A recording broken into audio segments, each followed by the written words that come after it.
Okay, everybody, welcome to the Salt Lake City Planning Commission meeting for March 24th, 2021. We are not having an anchor location today because of the COVID-19 virus. So we are going to go ahead and call the meeting to order, and I'm going to ask for approval of the consent agenda, which includes the minutes and one item of time extension. I'll move to do that. Okay, I have a motion from Sarah and a second from Maureen. Maureen. Thank you. And commissioners, if you will all please make sure you have your videos on. Okay. So I'm going to start with Maureen. Yes. Amy. Yes. Adrian. Yes. Carolyn. Yes. John. Yes. Matt. Yes. Andres. I vote yes. Sarah. Yes. Crystal. Yes. Thank you. So we're going to move on to agenda item number 1, which is the 1583 East Stratford Master Plan and Zoning Map Amendments, which is case Madam number. Chair? Yes. Sorry, this is Wayne. If I could and just do a quick director's report, I'm let sorry. people participate. Okay, certainly. I'm sorry. That's fine. Thank you. For those of you that would like to participate in the meeting tonight, we're having a little bit of some issues with this microphone situation, but I have a workaround. We'll get it figured out. When your item comes up that you want to speak on during the public hearing, you'll see in your attendee list that there's a little hand. You'll just raise your hand, then I will either unmute you or move you to a position where you can speak. So you'll want to use the little hand when it comes up, when it's time for your item, the public hearing for your item. Aubrey, if you could go back to the previous slide. This is actually an important thing to write down. Is on the bottom of this slide is our email address. That's planning.comments@slcgov.com. If at any time you're having an issue trying to communicate with us, if you can't find how the hand works, you can always send us an email, and we have people monitoring that email. You can let us know if you'd like to speak, and then we can call on you that way also. And that's all I have. Thanks, Madam Chair. Thank you. And I also forgot to ask for reports from the chair and vice chair, and I do have nothing to report. Amy? I also have nothing. So we will move on to the regular agenda. And I was about to state the case numbers, but I'll state the case again. It's 1583 East Stratford Master Plan and Zoning Map Amendments.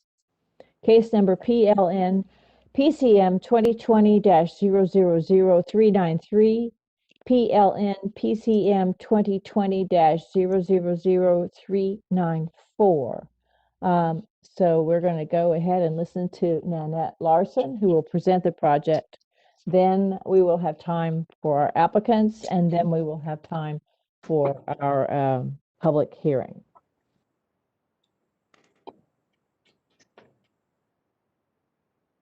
Nanette. Thank you, Madam Chair. The applicant Aaron Hoffman with Stratford Investment Properties is requesting an amendment to the Sugar House Master Plan Future Land Use Map and the zoning map for the property located at 1583 East Stratford Avenue. Planning staff is recommending the Planning Commission forward a recommendation of denial to City Council for the Master Plan and zoning map amendments, as was reviewed in the staff report to the Planning Commission. It was found by planning staff in the report that the proposed amendments do not meet the intent of the master plan. Master plan is applicable to the site, nor the standards of the general amendments located in Title 21A of Salt Lake City's code. The proposal is to amend the master plan and rezone the property. The amendments proposed are to convert the existing multifamily residential structure to office. The subject property is located on the northeast corner of Stratford Avenue and Glenmere Street. The proposed office would extend the office campus located at approximately 1567 East Stratford Avenue, which is west of the subject site, further east to connect to the 1583 East Stratford site. In July of last year, the site came under enforcement for work on the interior of the structure without a building permit. The work being conducted was to combine two residential condominiums into one.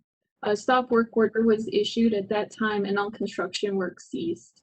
After the property owner was issued a building permit for the work being done, the construction was continued on the property. There is no indication that the work continuing on the site is anything other than consolidating the two residential structures into one.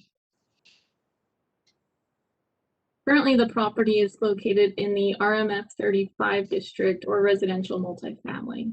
The applicant is proposing to rezone the site to CN or neighborhood commercial district. The proposal also includes an amendment to the Sugar House Master Plan future land use map from medium density residential to neighborhood business. Staff has found that amending the site from medium density residential to neighborhood commercial is not consistent with the applicable master plans. This includes the Sugar House Master Plan, Plan Salt Lake, and growing SLC plans. First, the site is located in the Sugar House Master Plan and is currently designated medium density residential. The Sugar House Master Plan discourages expansion of non-residential land uses into areas that are medium density residential. It encourages that these spaces remain residential in some capacity. The Sugar House Master Plan also describes the purpose of commercial nodes and the neighborhood business designation. The neighborhood business designation is to provide for an area for services, products, and attraction on a small scale and within close proximity to residential neighborhoods. This proposed conversion to office on the site would not meet this intent, as office types of uses generally are not limited to the community, but rather service a larger area and would encourage commuting into a residential neighborhood. While the Sugar House Master Plan calls out the Stratford Avenue and Glenmere Street intersection as a commercial node, the language in the master plan states this commercial node may include corner sites or isolated parcels. Therefore, denial of the proposed amendments would still meet the intent of the Sugar House Master Plan, as the parcels to the south and east of southeast and northwest of this intersection are designated neighborhood commercial. Now, growing SLC is a citywide plan aimed at establishing housing goals and objectives and addressing issues related to Salt Lake City's growing population and to ensure access to affordable housing. The goals and objectives of this citywide plan is to increase housing opportunities for cost-burdened households and to implement life cycle housing. Life cycle housing is ensuring that housing types are available for different life stages in each neighborhood throughout the city. Life cycle housing requires that a diversity of housing types are provided in each neighborhood. These proposed amendments are contrary to each of these goals, as the proposal reduces the number of affordable units in the city and reduces the housing diversity in this community. While Plan Salt Lake, another citywide plan, also encourages access to affordable housing and to a wide variety of housing types for all incomes. Again, the goals expressed in Plan Salt Lake will not be met with the proposed amendments.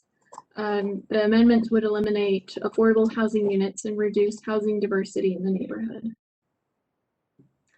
In addition to the applicable master plans encouragement, a major element of resilient places is also diversity of housing. Various studies have indicated that providing for a diversity of housing types and communities promotes stability in the community as shifts in the market occur. communities with many different housing types also allows for housing availability for all life phases and many different incomes and lifestyles.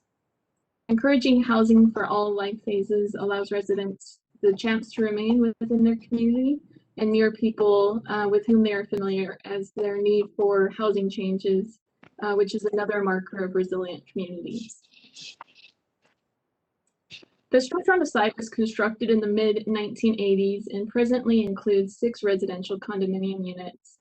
These units are considered to be naturally occurring affordable housing due to the age of the structure and the size of the residential units, which is approximately 850 square feet. The CN zoning district, because of its intended use to provide small-scale, low-intensity commercial,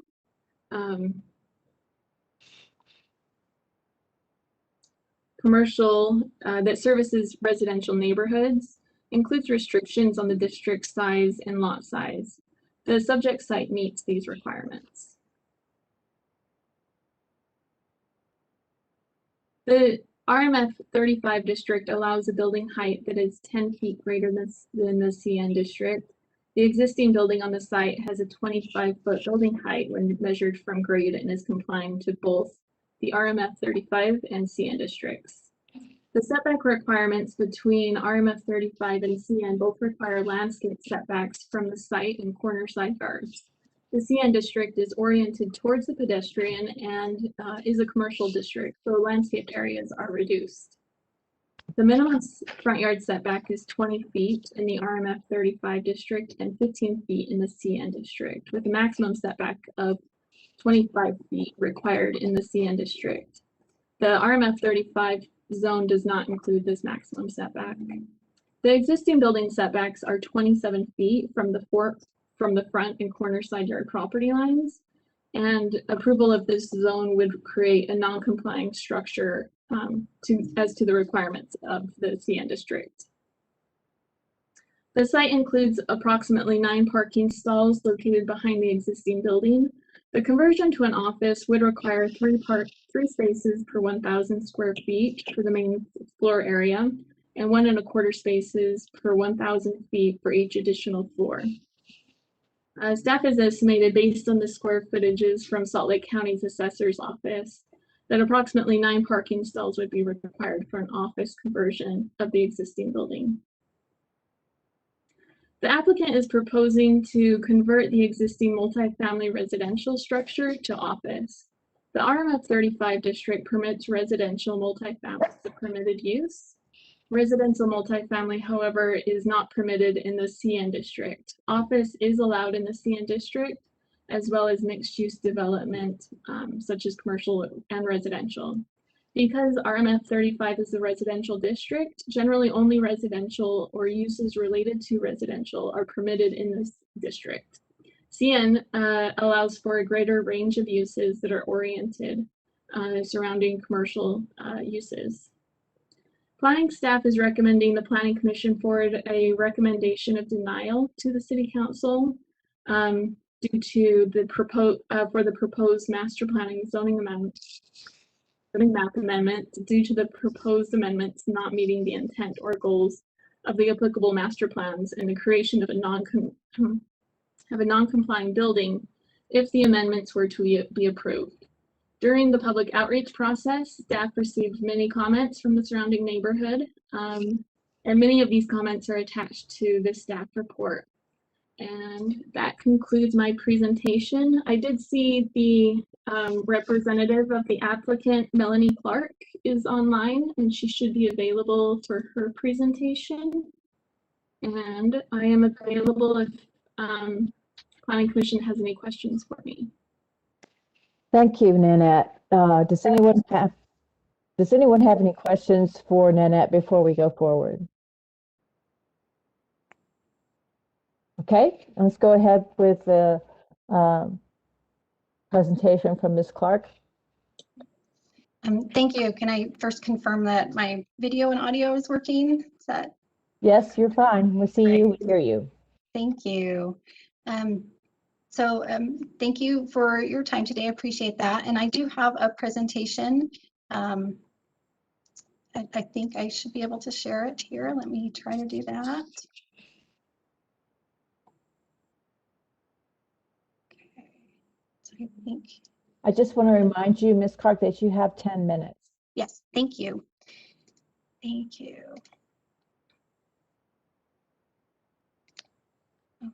Okay. So I wanted to start out by giving you a little bit of history of our application. So we started with going to a pre-submittal conference where we actually were requesting a mixed use zoning. We wanted to potentially use this building for office and keep some of the residential. But in our meeting with the planning department, we were actually told that the neighborhood commercial zone was a better fit for this area, particularly because of the Sugar House master plan identifying this intersection as a good place for a commercial node. So that is what we submitted. We have received positive feedback from the planning department staff. And then we went to the Sugar House Community Council meeting where we did have a lot of neighbors concerned about traffic and affordable housing, which I'll address in a minute. And it was then after that that the planning department was recommending the denial. First, I want to talk about the legal standards. So we have 5 criteria that the Salt Lake City Code tells the City Council to apply in considering rezones. Consistency with goals and objectives of the master plan, furthering the purpose statements of the zoning ordinance, effect on adjacent properties, consistency with overlay zoning, which is not applicable in this situation, and adequacy of public facilities. And I did submit a letter to the planning department and kind of analyzing those in more detail. I also wanted to point out that there is Utah case law that talked about how public clamor is not a sufficient basis for land use decisions. And in the key cases on these, they are in the context of conditional use permits, but they also cite other cases in various jurisdictions that apply that public clamor rule in many situations. And as I said before, our objections here were primarily about traffic and affordable housing. So Nanette showed this slide with the property, and the subject property, of course, it's right here. And note that there are the CN district. Excuse me, Melanie, but your slides are not advancing, and we're just seeing we're actually seeing the presenter view. Okay, is that now, or did they advance? Yeah, but we're seeing something called a thing that's covering part. We're still seeing the presenter view, which is not yeah, that's better. Okay, is that, I'll just leave it there. Yeah, that's usually the way to do it. Okay, thank you for letting me know. Sure. So here's the property that we're talking about.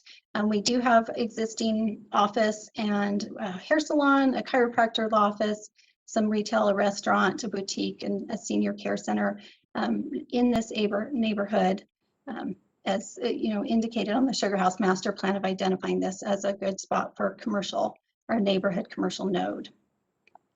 The short-term intended use for this space is office. The owner is a design firm and their employees would be primarily engineers. We have a lot of employees who live in the area and actually within 5 minutes of this property who would office here. But also it's not necessarily limited to office, and I wanted to point out that the rezoning it to the CN would allow us to also do something like put a coffee shop in the lower floor or a restaurant or small retail because it is a little more office than we would need for our own business at this point.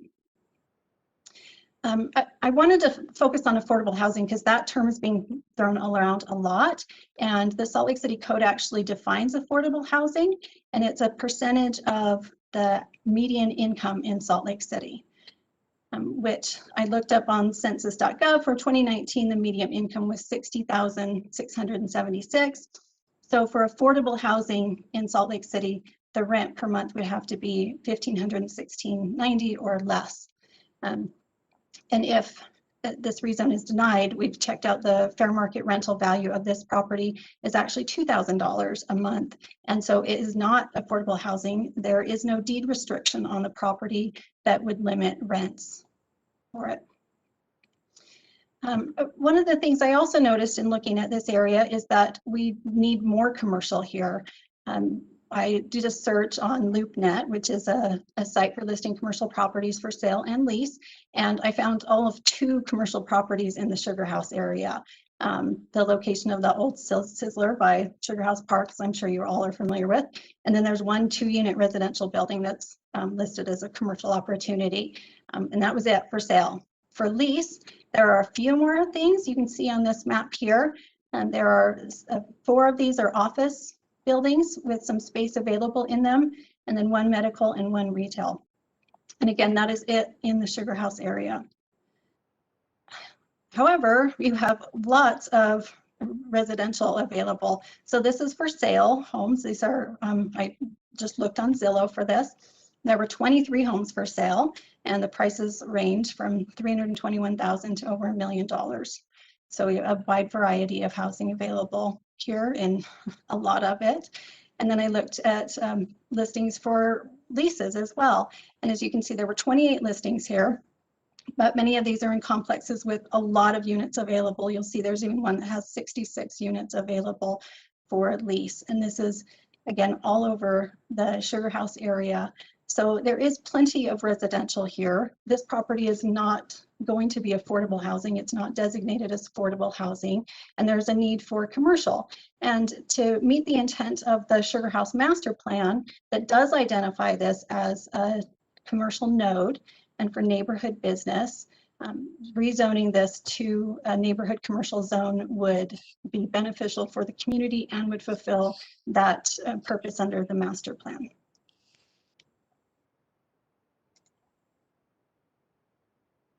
And that's all I have. Thank you. All right, thank you very much. So I'm opening it to the Planning Commission for questions of the applicant or of the staff at this time. Is this owner occupied, or is it being leased to this commercial tenant? We had holdover residential, well, not holdover, but residences with leases when we acquired the property. If we get the rezone, we would move some of our own employees into the space for officing. So it would be, the offices would be owner occupied, is what you're saying? Yes.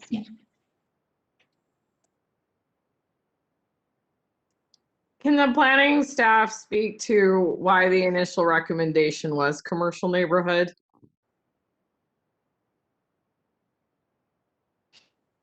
Yeah, I can speak to that. So there was no initial recommendation. There's not a official recommendation until the project is, the proposal is fully reviewed and it's compared to the master plans that are applicable to the area, and it's also taken to project review. So there was no recommendation of approval at the beginning of this application process. Staff will try to get it out for public notices as soon as possible, and pre-submittal meetings, we try to respond to the applicant's questions, but there's not an official recommendation until a full review has been conducted.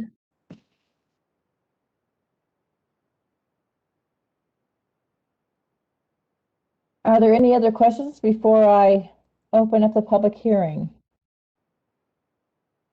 I have a question for Nanette. Can you talk a little bit more about the designation in the Sugar House Master Plan as a commercial node and what that means?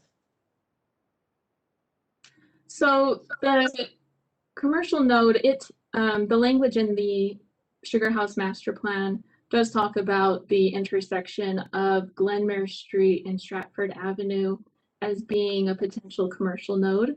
And in my staff report and presentation, the language of that commercial node doesn't necessarily require, in order to comply with that language, it doesn't necessarily require that the commercial node is all 4 sites of that intersection, the 4 corner sites of that intersection. It allows for either all 4 sites or isolated parcels of that intersection. Okay, so the node applied to the broader, like the circle was drawn around that whole intersection and encompassed this property as well as other properties. And the plan was says that limited commercial is appropriate here, whether on a site parcel by parcel basis or on the corners. Is that roughly the way it's? Roughly, it just identifies that intersection. So Okay. in the parcels that are adjacent to that intersection, I don't know if it necessarily includes a buffer, but it doesn't say that it needs to be all four corner sites. It does in the language say the isolated parcels. Okay, thank you for clarifying that. You're welcome. Anyone else have a question before we go to the public hearing? I'm assuming, given the fact that we had many letters received for the Planning Commission, I want to let everyone know that the Planning Commission does take those letters very seriously. We have reviewed all of those letters. So if you've already sent in a letter, you're certainly welcome to speak again, but just to let you know that we respect all of the views that have already been expressed. If you would like to speak now as I open the public hearing, please push the little hand button that is in the participants area of your view screen. And also we will allow most people 2 minutes to speak, but we're going to allow the Sugar House Neighborhood Council 5 minutes to speak. So so we will go ahead and allow Judy Short to speak first. Yeah, and bear with me a little bit here because the way this is set up, it's going to be a little bit of a process to get people to speak, just one extra step. So Judy should be able to speak now. Before you do, Judy, let me go ahead and say the next two people so Wayne can move them into the proper place. Debbie Mayo and Brenda Koga.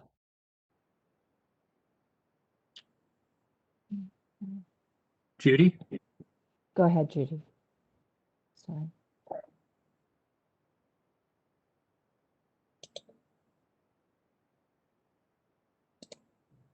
Uh-oh. Did we lose Judy in the process? She's over there. You know what? Let's try somebody else. I'm a little worried about this because for You're some not reason, able to mute her, yeah. yeah, mute or unmute. Let me try moving. Brenda, going to move you over.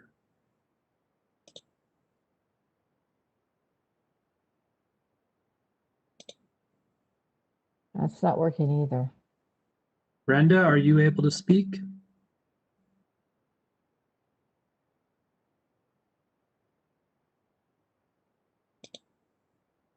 Not. Brenda, if you see at the bottom of your screen where it might usually say mute or start video, if you see a request audio button there, would you please push that button? So Brenda was able to. Okay. Sorry, Brenda, go ahead. Can you hear me now? Yes, we can. Yes. Go ahead, please. You have 2 minutes. Okay, this is not an easy process. Normally, it's a lot easier. I apologize. We're having some Yeah. technical glitches tonight. Okay, my name is Brenda Koga, and I've lived at 2534 Glenmere Street for over 30 years. And in fact, I can actually see the 1583 property from my front window. And am speaking in strong opposition to this proposed zoning change on several fronts. First of all, it seems almost criminal in an era where there is such a shortage of safe and affordable housing to eliminate apartments that provide exactly that. I know Melanie indicated that it would not be affordable according to the definition, but I mean, if they raise it as high as they want, then of course it's not going to be considered affordable. But why would you know, why would you want to eliminate housing in a residential neighborhood? Especially considering the circumstances right now. Secondly, our neighborhood is largely young couples looking to start a family or young families with small children. And if you travel the local streets, you will see children walking or riding their bikes to and from school, or you often see a significant number of pedestrians walking their dogs or just out for a stroll. And more recently, a soon-to-be completed two-story office building has been constructed directly across the street from this property in question. You know, we as a neighborhood do not feel that more business offices are needed. Additional business traffic and vehicles parking along the street will only, you know, exacerbate what is already becoming an unsafe condition for pedestrians and bicyclists. Finally, the joint development to me is not a business that enhances the neighborhood or provides a service for the residents. To me, the nature of this business fits more the purposes of what you would consider light manufacturing. And based on, you know, what I have stated, I strongly urge the commission to deny this request.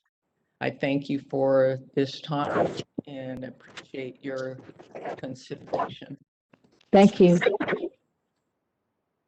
Can we move to Judy now? Judy Schwartz? Yes. Judy, go ahead. Can you hear me? Yes, we can hear you, Judy. Go ahead. Yay, glad to hear that. In all my years of doing land use, I think this is one of the most perplexing projects I've seen. Apparently, the remodel had been started, and somehow somebody figured out they were remodeling, and then they filed a petition for the rezone, and there was a stop work order placed, and they just kept building. They came to our land use meeting. The neighbors were out in full force. We talked about it. We wrote a letter to the planning commission, and then they didn't hear anything for 6 months. And then all of a sudden it's on the agenda for tonight. And the neighbors say all the remodeling has been done prior to having any rezone. Very confusing. Nanette did a great job of talking about what the master plan calls for. Neighborhood business. So that's something like a hair salon, a coffee shop, a small grocery store, a drugstore, that sort of thing, but not manufacturing of any sort. That just doesn't make any sense. You know, there's a message in my file from somebody on the permit counter who actually says 1583 Stratford has always been a commercial building. By definition in the International Residential Code, residential includes single-family homes and townhomes under 3 stories. Any building that does not meet that definition is commercial. Well, if you go through the zoning ordinance, that throws out half of our stuff is not legal the way it's written. I can't believe that residential is commercial. So there's been a lot of confusion about this whole thing. And I don't like the fact at all that they've gone ahead and completed the remodel long before they have the rezone. And I think they should be told, put it back into residential like it needs to be. I think the project, the building before it started to be remodeled was affordable housing. But now with the upscaling and the remodeling, it's not going to be. So we're still losing 6 affordable housing units. I ask you to deny this petition. Thank you. Thank you very much, Judy. So I just moved Debbie Mayo over. Debbie, do you have a request audio to speak?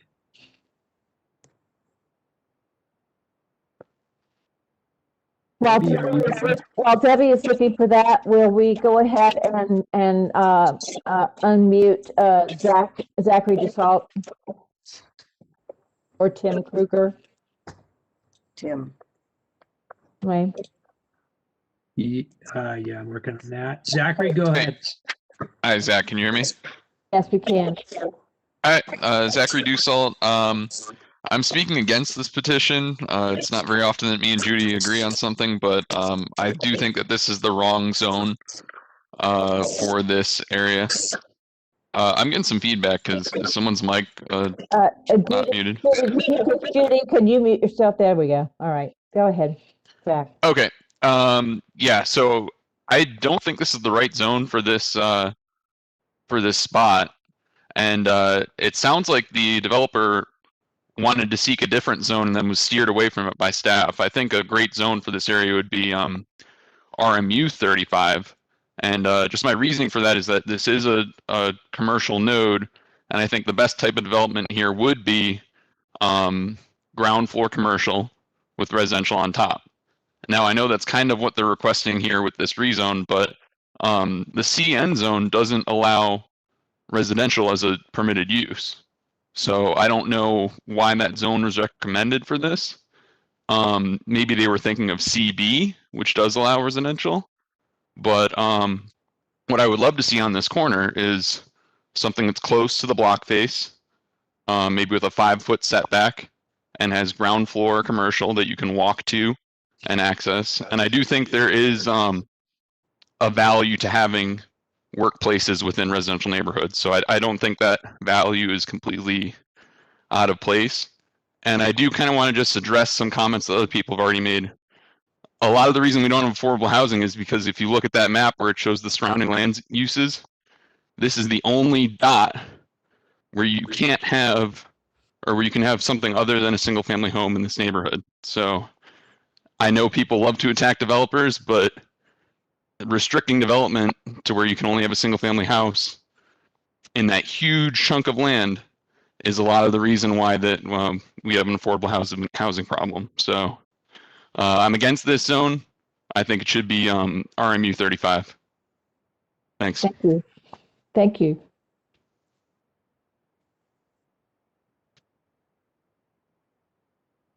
Can we unmute Tim Kruger?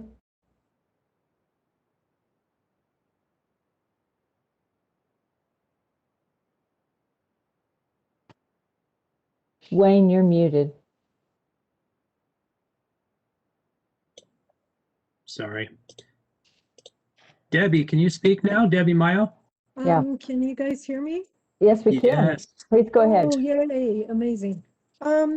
So I am the next door neighbor to this apartment building. We share the property line. I have great concerns about this. The total joint people put an addition onto their existing main office building about a year after moving in, perhaps. And they built that as a like 2+ floor building, and they built it right up to the property line, which was horrifying for the adjacent neighbor. And if this is rezoned as commercial, I fear that that same thing is going to happen to me. They will just bulldoze the existing building and build a much larger one and put it right up against my fence. That's one concern. My other concern is that they've had a blatant disregard for this entire process. They started construction well prior to any decision regarding the zoning change, and they continued the construction despite not having a building permit. They, the construction crew even told me, oh, we're actually building a 4-bedroom, 4-bathroom apartment in here. Well, yeah, that doesn't seem likely. So they have already gone ahead and occupied the premises. They are conducting business over there. And again, this is well ahead of any decision on this zoning change. I don't trust that these people are ever going to take into consideration any of the neighbors because of this blatant disregard for this process. I also want to take issue with what Melanie said, that there are only 2 commercial buildings in Sugar House. Really? I find that there's an awful lot of commercial building in Sugar House. And she was showing apartment units that are all over the place, and that's true. But we're about to displace 6 people out of this building. I worry that if the zoning change goes through, they're just going to evict the current occupants. And that would be a real tragedy. These people have been there for a while. That's time. Thank you for your Okay, comments. thank you. Uh-huh. Okay, and now we'll call on Tim Kruger. Tim, go ahead.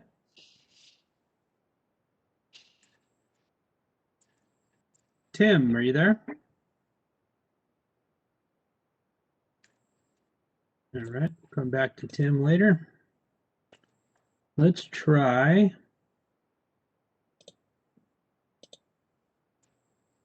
This is Eric Sharp. So for those of you that are still in the attendee list, or as I'm moving you over, if you see a button that says request audio, please hit that.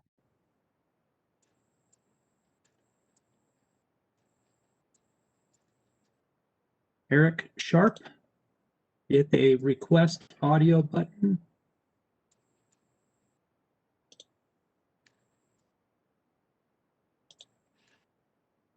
Okay, we may have to come back to Eric. Cindy Cromer would like to speak.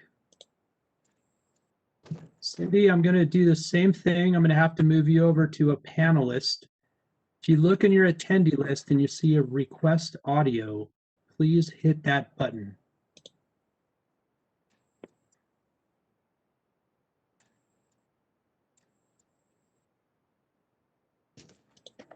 Cindy, are you able to talk?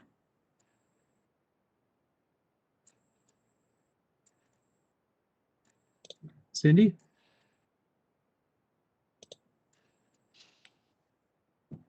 Hey, Wayne, I think if you move your cursor over their name, if it doesn't show up with a little headphone, then they can't speak. Because I found that was the same with Eric, with Debbie when she wasn't able to speak, and now with Cindy. Yeah.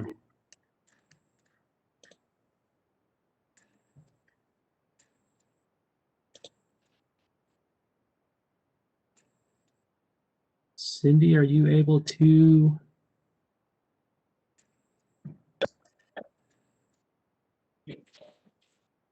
At a minimum, could people maybe put what they Mine's working oppose now. support? This is Eric Sharp. I think it's working now, maybe. Hey, Yeah. Tim, click on the little icon I of the finally hand. figured it out. Yeah. Eric, where did you find the where did you find the So this is a weird. It's usually much easier than this. I don't know what, but down at the bottom, there's a button that said connect audio.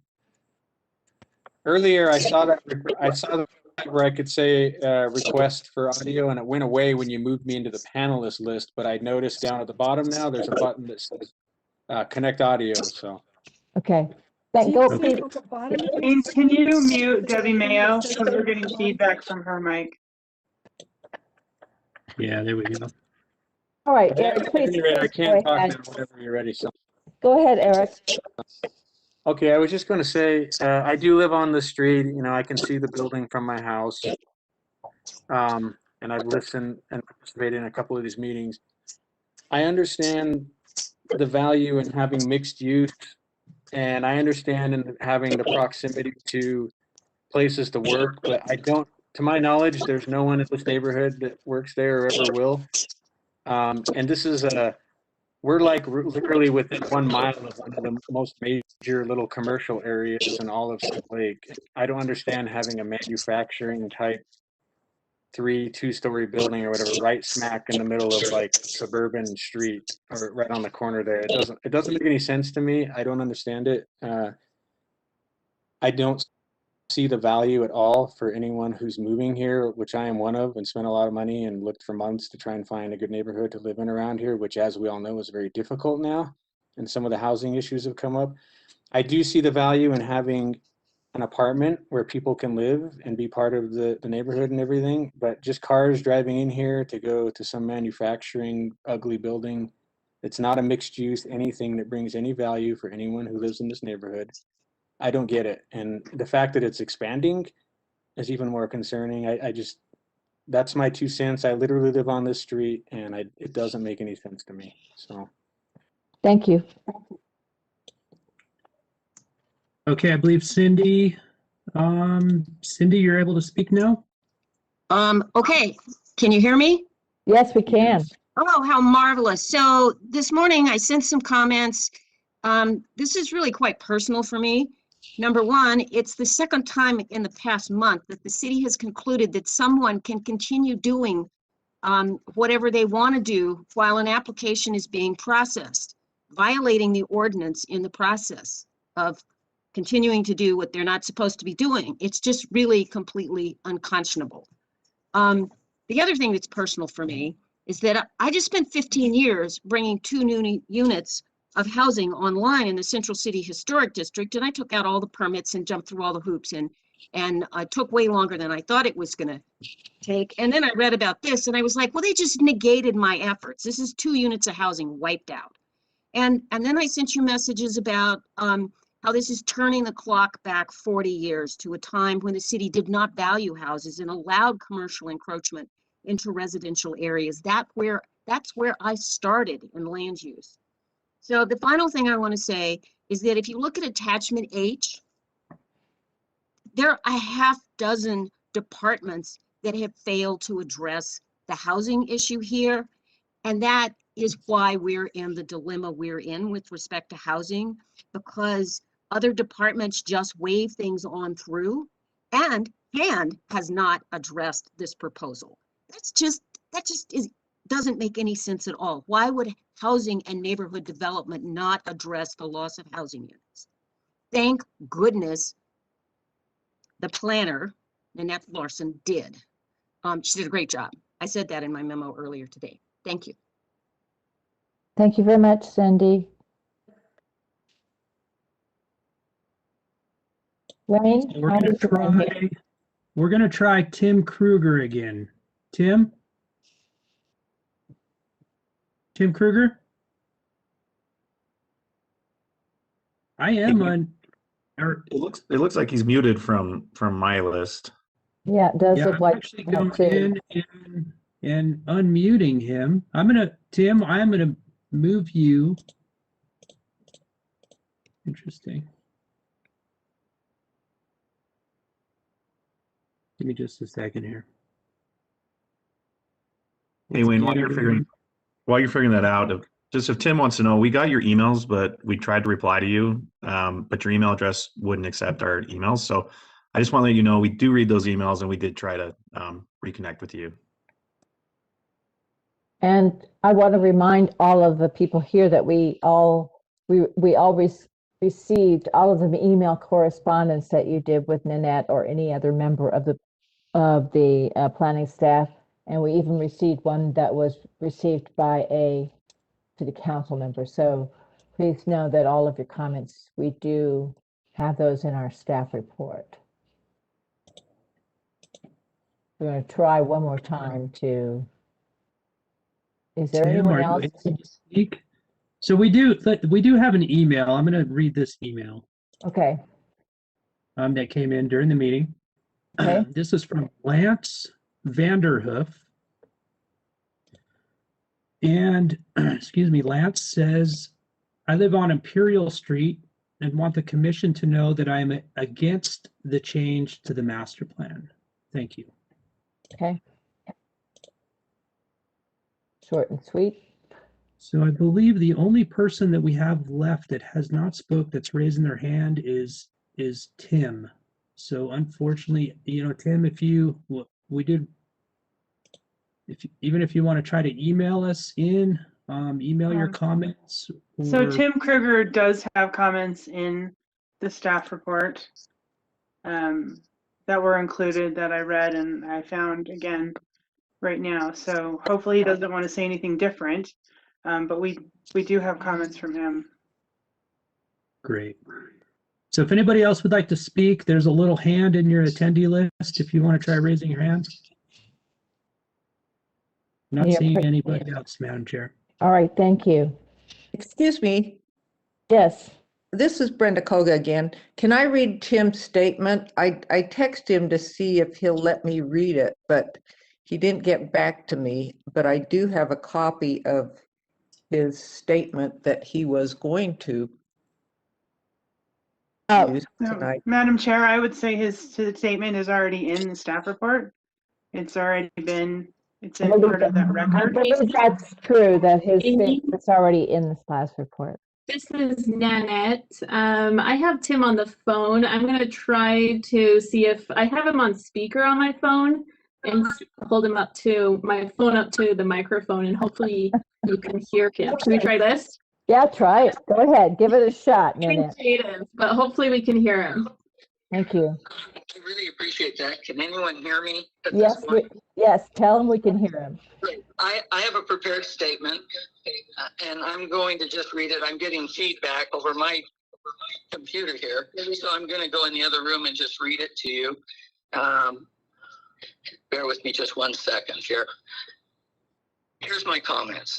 The CN Neighborhood Commercial District is intended to provide for small-scale, low-intensity commercial uses that can be located within and serve residential neighborhoods. These small businesses that can be used by local residences are defined in the City Code 21A. Total Joint Orthopedics provides absolutely no services to the local residents and is not included in the list of approved businesses. They design, manufacture, package, and ship orthopedic products for joint replacement, but provide absolutely nothing to the immediate community. The applicants are intending to make this property an extension of their offices, which are located directly across the street. The owners have painted the sixplex gray to match Total Joint Orthopedics and gutted the lower level and converted 2 residential units into 1 office to support their goal. They did this without approval, permits, or inspections. They presently occupy that space, at least not until the neighbors filed complaints did anything happen. By rezoning the property, they seek to remove 6 affordable housing units from the Market and Sugar House. There are few restrictions imposed on the CN zone, with the exception that no lot shall be larger than 16,500 square feet. Clearly, the intent was to limit the size of the businesses. Rezoning the subject property would place an additional 13,503 square feet under their control in this CN zone. This allows them to control a total of 28,730 square feet, which far exceeds the 16,500 limitation imposed by the city code. Rezoning this parcel constitutes an intensification of the CN zone, and it sets an undesirable precedence in the city. This would be the 3rd expansion of their business by the applicants. The city code also addresses matters of this nature and considers it a part of incremental additions intended to subvert the intent of the ordinance. This is your time. I'm sorry, your time is up. Thank you for your comments. Thank you, Tim. Okay. Is there anyone else who has comments? I do not see any other hands raised or any other emails that have come in, Madam Chair. Thank you. I'm going to go ahead and close the public hearing and open it back up to the Planning Commission for discussion or additional questions. I'm ready to make a motion. If there's no additional comment. Would anyone, before we do that, would anyone like to comment about this? Okay, go ahead. I'm going to make the pair of amendments consistent with the staff recommendation. Based on the information in the staff report, I move that the Planning Commission recommend that the City Council deny the proposed master plan amendment as presented in petition PLN-PCM 2020-00394. And additionally, I move that the Planning Commission recommend that the City Council deny the proposed zoning map amendment as presented in petition PLN-PCM 20-00393. I'll second that. Thank you, Carolyn. I have a motion from Crystal and a second from Carolyn. And we're going to go ahead and take, is there any more discussion? Okay, Maureen. Yes. Amy. Yes. Adrian. Yes. Carolyn. Agree. John. Yes. Matt, Yes. Andres, I'll vote yes. Sarah, Yes. Crystal. Yes. Thank you. This motion passes unanimously, and the recommendation going forward to City Council will be to deny the zoning request. Thank you all very much for your attention, and thank you. If you have already raised your hand and spoke, will you please hit that button again? And that will take you off our list for the next public hearing. Thank you. So the next public hearing is conditional use for an ADU at approximately 742 South Navajo Street. It is case number PLN PCM 2021-00013. And the planner is Kelsey Lindquist. Good evening. Can you hear me and see my screen? Perfect. We can. This is a conditional use request. Actually, let me just advance.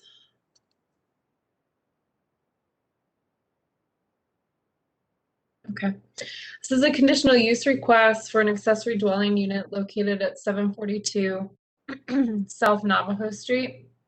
The subject property is located in the R1 5000 zoning district, which requires conditional use approval for an ADU. The property is a corner lot between Wasatch and Navajo and is highlighted in red on the screen. The proposed ADU is approximately 425 square feet in size and is located in the rear yard. The parking is proposed to be on street as indicated on Wasatch Avenue with the top arrow. And the walkway to the ADU is indicated by the lower arrow, which will be accessed from Navajo. The elevations are the following. The top is the east elevation, and the bottom is the west, so the front and the rear. These are the standard modal elevations. And then the north and the south, the two ends. The following three slides are of the subject property. This is the east elevation in the front of the home. The top photo is the north and the western yard. The bottom photo is the southern yard. It does show the existing detached structure. When I was on site, the property owner was in the process of constructing a fence. And then the western yard and the abutting property, and the intersection of Wasatch Avenue and Navajo Street. The identified key considerations within the staff report include the parking location, the housing goals, and the West Side Master Plan. And in summary, planning staff recommends that the Planning Commission approve the requested conditional use for an ADU. And I can answer any questions at this time. Yeah, I have a question. The parking, is parking, on-street parking available on both streets or just on the one street? It's available on both streets. Okay, but the applicant has decided, well, okay, that's the answer to my question. Anyone else have questions for the planner before we go on to hear from the applicant? Okay. Andrea?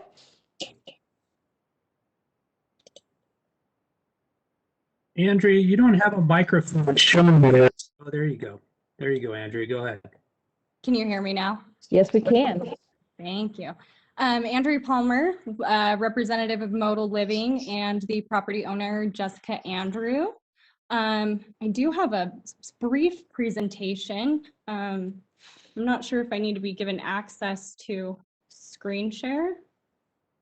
Your video is not on at the moment either. I'm doing that right now. Okay. Yeah, sorry, Brenda. My computer has been having issues with the camera, so it is not working today. Okay.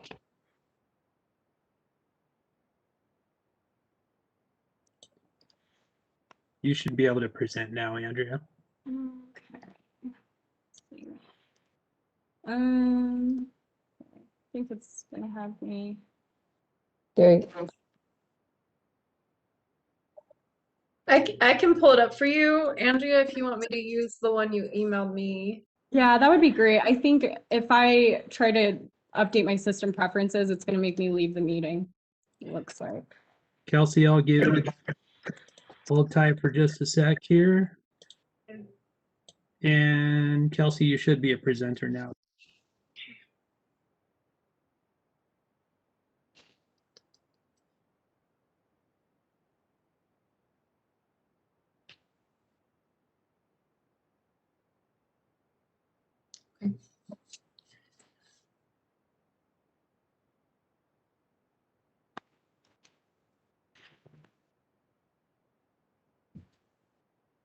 Okay. Like I mentioned, I'm a representative of Modal Living. We are a modular construction company that specializes in building accessory dwelling units. I am representing the property owner, Jessica Andrew. Well, I first wanted to start out by showing a real life version or a real life photograph of what is going to be in her backyard. So I more so wanted to focus a little bit more on how the modal will interact with the yard versus, going over the code requirements. Okay, if you'll go on to the next slide, please, Kelsey.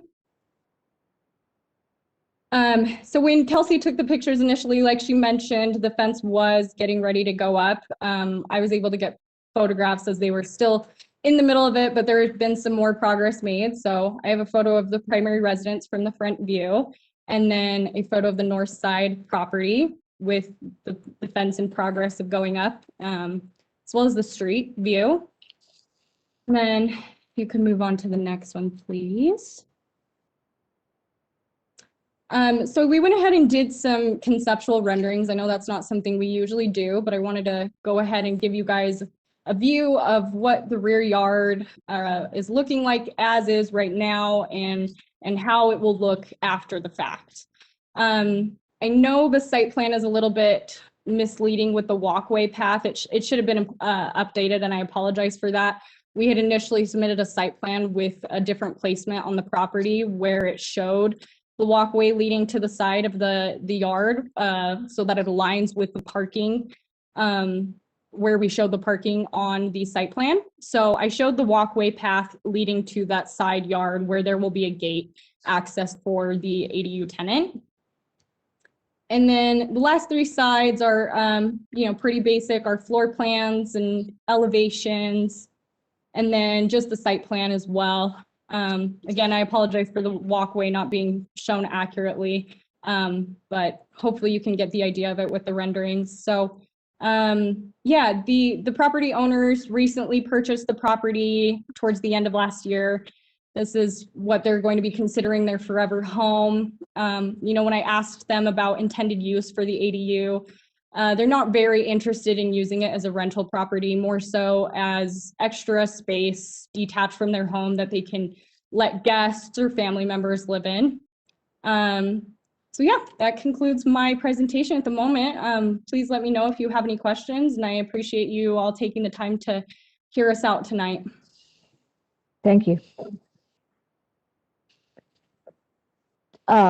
So members of the Planning Commission, do you have any questions for the staff or the applicant at this time before we have the public hearing? Gosh, you guys are quiet. All right, I'm going to go ahead and open the public hearing. I see one hand.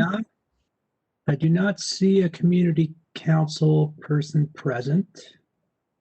But we do have Zach. Go ahead, Zach. Hi, Zach Reduce-Salt speaking in favor of the application.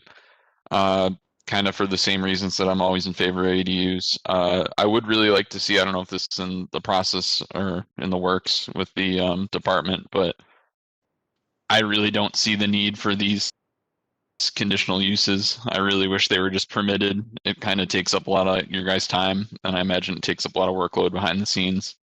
And we're in the middle of a housing crisis, so we should be making it as easy as possible to build additional housing. So As much as I love seeing these presentations every planning commission, it at most leads to just frustration from neighbors who complain, and then it gets approved because state law says it has to. So I don't really see the need for this. I really hope we can get rid of it. And yeah, I guess that's it. Thanks. Thank you.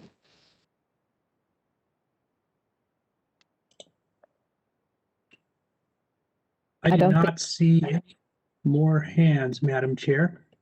Okay, thank you. I'm going to go ahead and close the public hearing and bring it back to the Planning Commission for a motion. Madam Chair, I'll make a motion. Thank you.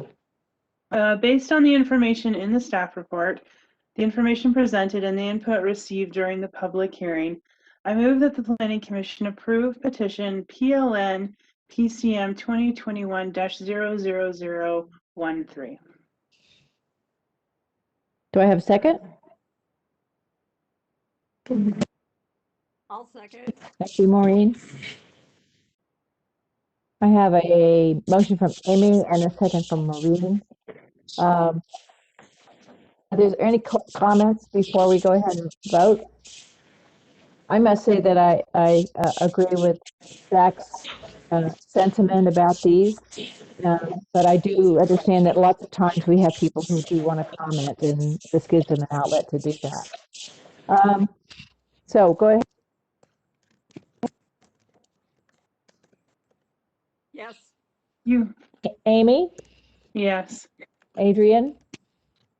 I'm recusing myself. Okay. Carolyn?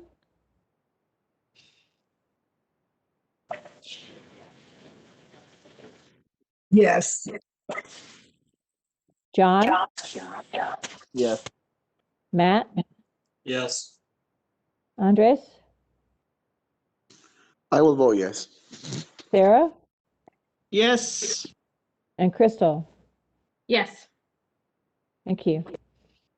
The motion passes unanimously with one recusal. And so it is approved. And we will move on to item number 3, which is our final public hearing item. But don't go away, because after that we have training. And members of the public are invited to stay for the training as well. Nielsen Estates rezone 833 West Hoyt Place and 834 West 200 North. Case number PLN PCM 2018-00877. And we're having a presentation by Eric. Okay, Madam Chair, members of the commission, can you hear me all right and see my screen here? Yes. Okay, fantastic. So the proposed zone amendment is Eric, I can't see your screen, just you. okay, let's try that again. Sorry.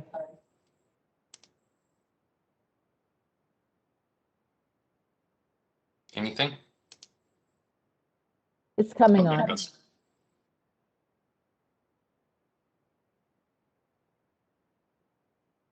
There you go.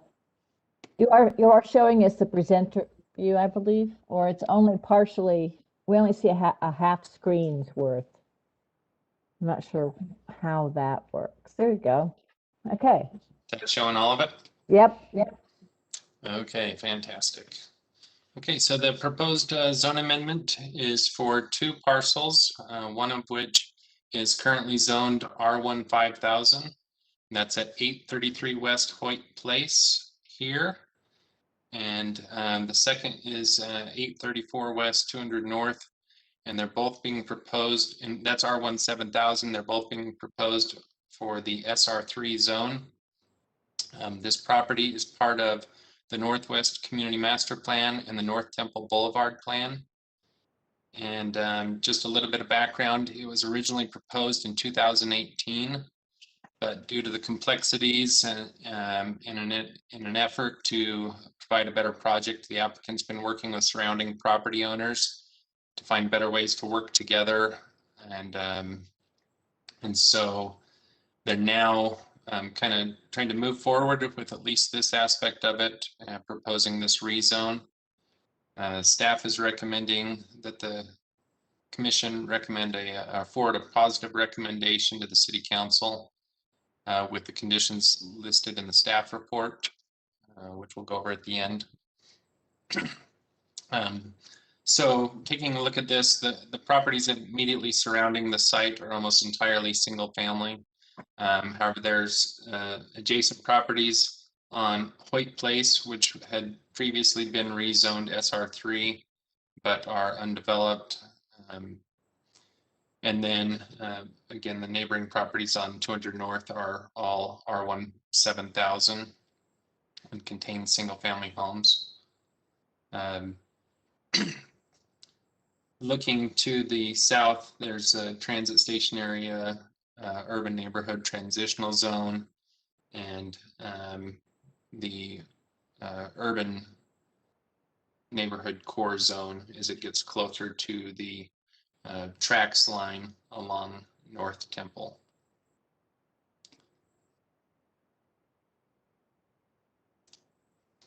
So here's a view of the properties. First one is from 200 North, looking at the existing single family home. And the second is from Hoyt Place, looking at the undeveloped land that's there now. And the first parcel along 200 North is 0.28 acres, and the property along along Hoyt is 0.24 acres, so combined they're just over a half acre.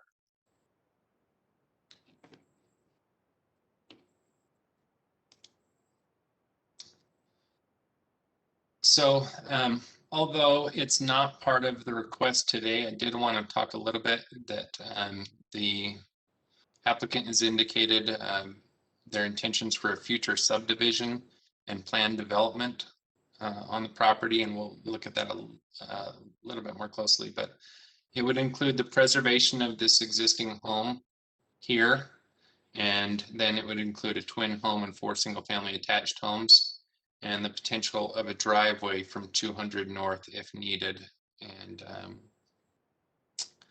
And those requests are on hold pending the outcome of this petition to rezone, and we'll talk a little bit more about why in a minute. But I did want to acknowledge with this that the majority of the questions and concerns we've received from neighbors have had to do with this future subdivision and planned development. And those questions are largely about the access, design, and utilities for future development. And they're valid questions that do need to be addressed at some point, but aren't necessarily tied to the rezone. And city staff has reviewed this proposal and found that future development would be possible if the property were to be rezoned SR3 and did not have any major objections.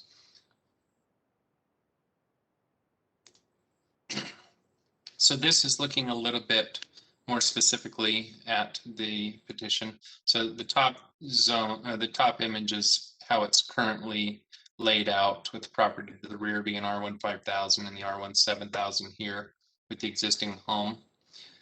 The proposal, of course, would be to rezone the entire property to SR3. And then you'll notice that there's a property line here that would be proposed through the subdivision to move that there. This area to the north would all be for future development and those new uses, and it's anticipated this new home would remain. One of the key issues on this development is related to the fire code, and maybe it's best to take a look at this again.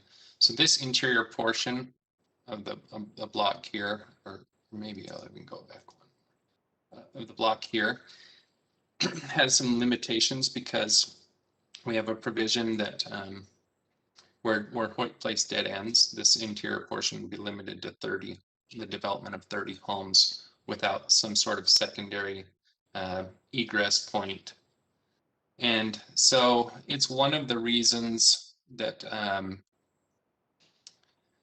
the neighboring property owners have been working so long to try to find a solution. One, so they can all maximize the development potential of their properties, but also, to come up with a cohesive design for this interior portion here. And they've been looking to find additional outlets or, find different ways to come up with solutions. Unfortunately, so far agreements have not been reached, and the owners of these two properties would like to at least move forward with the potential rezone of these properties in an effort to come up with a solution. So let's see. So that also brings us to another key factor as to why they're requesting to rezone the entire property SR3. And one of the main considerations is that there's potential, like I said, with that fire standard, that access might not be granted off of Hoyt Place. It might have to have its own access for fire purposes and that. And we have a provision in our code that says that any property that's going to provide access to a given use needs to allow, the zoning for that property needs to allow for those proposed uses.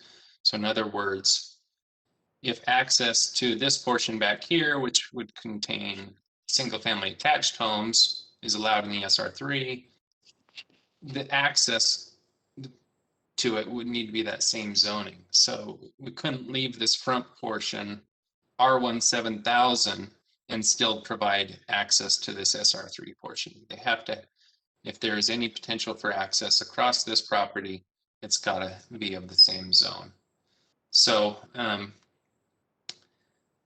the applicants indicated that, it's still not the desired outcome. They would still like to seek solutions for access up a Hoyt, but this would at least give them the potential option to do so. And it's anticipated that would be somewhere between a 12 and 20 foot access driveway to these homes. There's currently 22 feet between the home and the property line. Those things have not been fully worked out right now because they're depending on whether these buildings are sprinkled, whether fire access can come through Hoyt, whether how many homes, all kinds of other considerations, but they'd be worked out through the plan development and subdivision process. In either case, the applicant has indicated there would at least be a sidewalk through this property and provide pedestrian access, which would reduce the walking time for residents in the inner portion to be able to get to 200 North and onto the track station and other areas. So one of the key considerations we look at with this is the compatibility with various master plans. So again, it's in the North Temple Boulevard plan and Northwest Master Plan. And there's a phrase in the North Temple Boulevard plan or a goal that asks for it to allow for appropriate residential development on undeveloped mid-block parcels. And and then which obviously would be accomplished through this rezone. And then it also talks about encouraging private housing development along Hoyt Place in the Northwest Master Plan. Both of those are key. It's of course important that their access be granted to those properties so that it can actually happen. And if access isn't able to come from Hoyt Place, it would need to come from somewhere else, and preferably through the property facing 200 North. In the Plan Salt Lake Master Plan, it talks about maintaining neighborhood stability and character, which would be done both as the type of, the uses allowed in the SR3 zone are similar to those in the R15 and R1 7000 zones, which we'll look at a little bit more closely. and they have similar sizes and things like that. And then also through the staff recommendation to preserve the home along 200 North through development agreement, that would of course help maintain the character along 200 North. And then again, the infill and redevelopment of underutilized lands and increasing the number of medium density housing types. All of those would be met with this, but are also contingent, of course, on the property being able to be accessed. And then, as shown in the staff report, the properties within a quarter mile of the track station on North Temple, it's actually about 1.5 blocks walking distance to it. So it really does well to fulfill a lot of the objectives of the master plans. Just to kind of look at a few of the key comparisons of the different zones. So here we've got the two current zones, and looking first at the allowed uses. The biggest difference is that in SR3, the single family attached uses are allowed and twin homes are allowed. And then it reduces the size needed for a planned development substantially. So we'll see with the purposes of the SR3, these uses right here are more compatible with the inner block development desired for that area. And then kind of looking at a few of the zoning standards for the different zones. You see, you know, heights are similar, yards are obviously smaller, but not out of character as far as the setbacks in that. The lot size is substantially smaller, which allows for a little bit tighter, more compact development, but that's also kind of sought after by the master plans and in the purposes of the SR3 zone. So. And then one of the necessary findings for a rezone is that the proposed zone would fulfill the purposes of the SR3 zone. So I've listed a few of those here. So first is because the property along Hoyt is the only one that's still zoned R15000. It wouldn't be able to have the same type of development as the rest of Hoyt. And so allowing it to go to SR3 would help it be in character and scale with the other portions of the interior of the block along Hoyt. And then the next two are talking about the existing scale. So, you know, the R17000. And staff has indicated that the uses would, the proposed development would be compatible with the existing scale, density, intensity of the neighborhood, especially with the staff recommendation for the existing home along 200 North to be protected by a development agreement.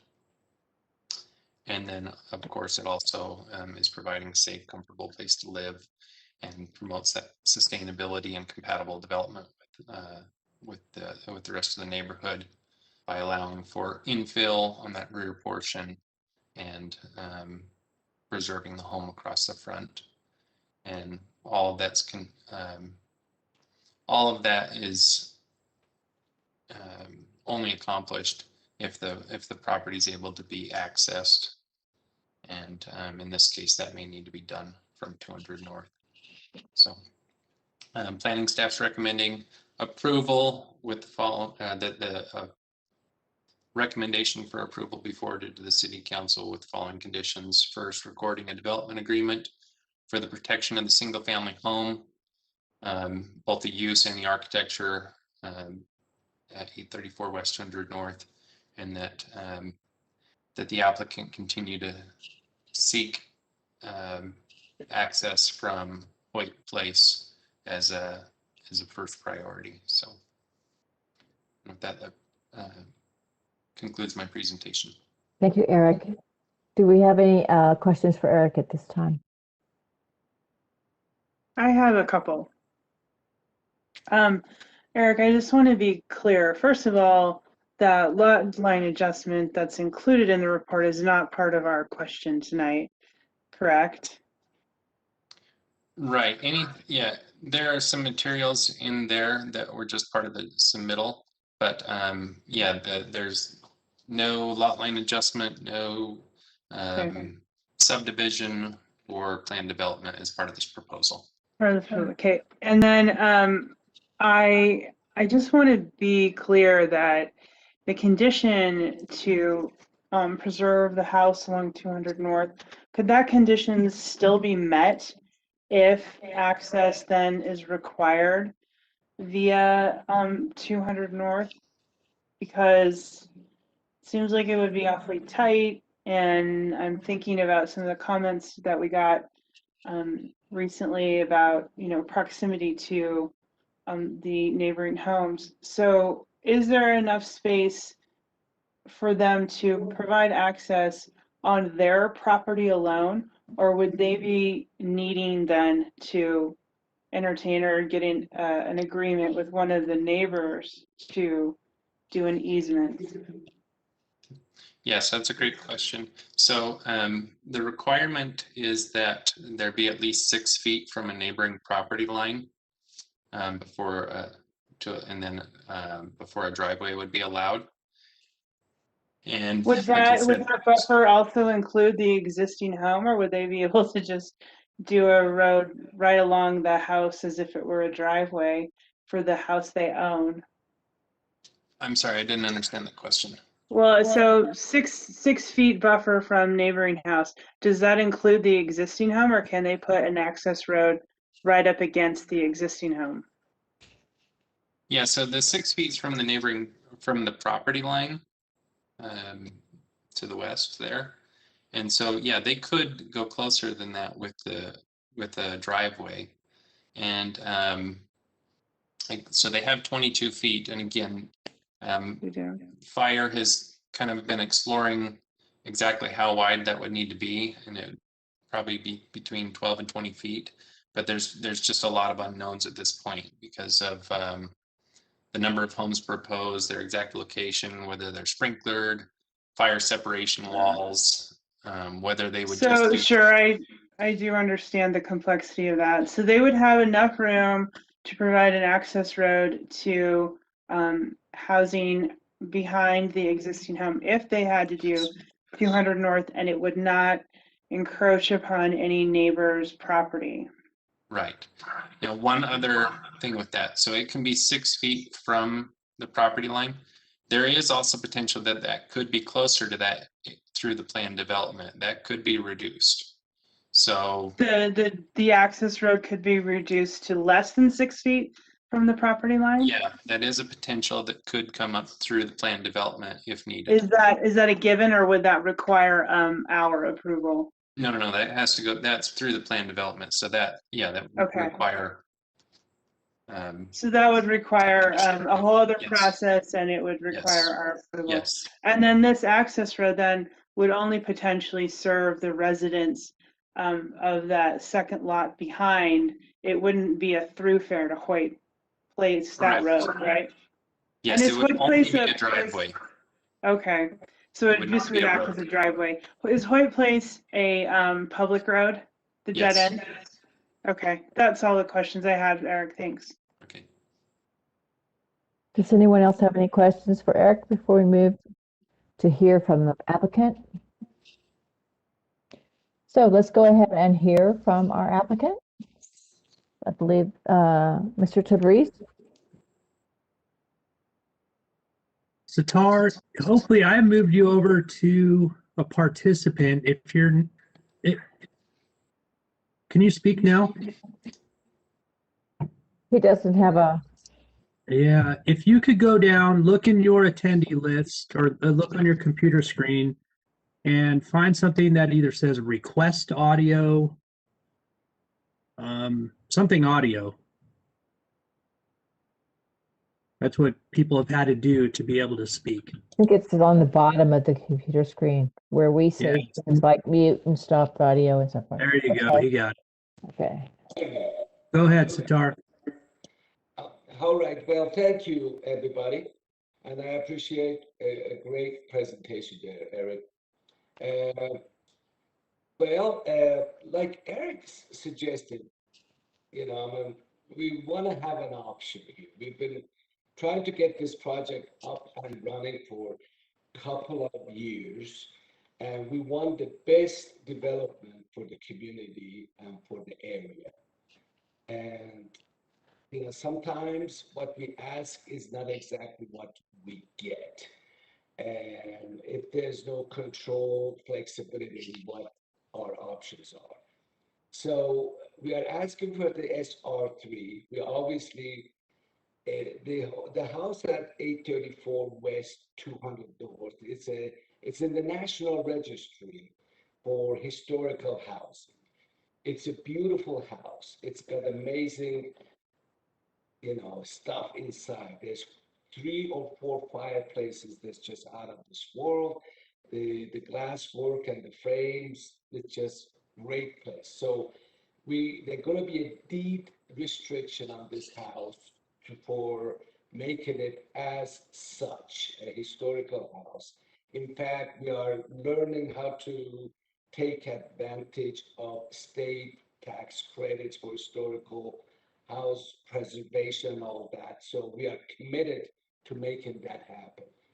As for the fire, I think I heard the fire a few times, how we're going to access the alley. Obviously, the alleyway has to work for the development, but I want to make sure that we know that the alley, the fire lane for this development, if we access the property from 200 North, it will be 200 North. That's our fire lane. And we've met with Ted Itcham several times, and I'm sure we're going to have to renew that discussion. And basically, the condition is the fire lane is 200 North. That means that fire trucks do not need to enter this driveway or private road or whatever you would want to call it. So that's an advantage, but it's going to add to the cost. And as Eric suggested, we are going to have to sprinkle the homes in the back. The house itself, the one that the single family, we don't need to, because it falls between that 150 feet fire hose from 200 North. And perhaps the 2 first SR3 homes may not qualify for sprinkler, but the last 4 definitely will. And we are planning on just sprinkling the whole property. And so then the question becomes, how do we access the property and, you know, the turnarounds and all that? And I'm sure that's going to be the subject of, we have all kind of plans on that. In fact, I could share my screen with you guys if that's possible, just to kind of give you a flavor of this development. But, you know, we're just going to go through those, jump through those hoops at appropriate time to make sure that we have safe and a wonderful community that is going to be owner occupied. And at least that's the plan, to make it owner occupied. We, you know, Eric mentioned duplex and a fourplex. You know, that is definitely one of our latest options, but we've also considered single family detached, 2,000 square foot, typical SR3 lots. So I don't know if there's any way I could share my screen, or this may not be the time to do that. We are looking to create a very compatible and nice community for the area. So Tara, I can allow you to share your screen. I'm in the process of doing that now, Okay, and you should be able to do it. okay. Can you see that? Not yet. Okay, so, this is an older version of, can you see the screen? I'm sorry. We're not able to see it. Okay. Oh, but like, oh, well, Tar, in the interest of time, we only have a few minutes left for your presentation, just to let you know. okay, so I'm sure basically that what it shows there, what the site plan could look like, and how we actually can create a nice little community in a very nice part of town. Thank you. Okay, I'm going to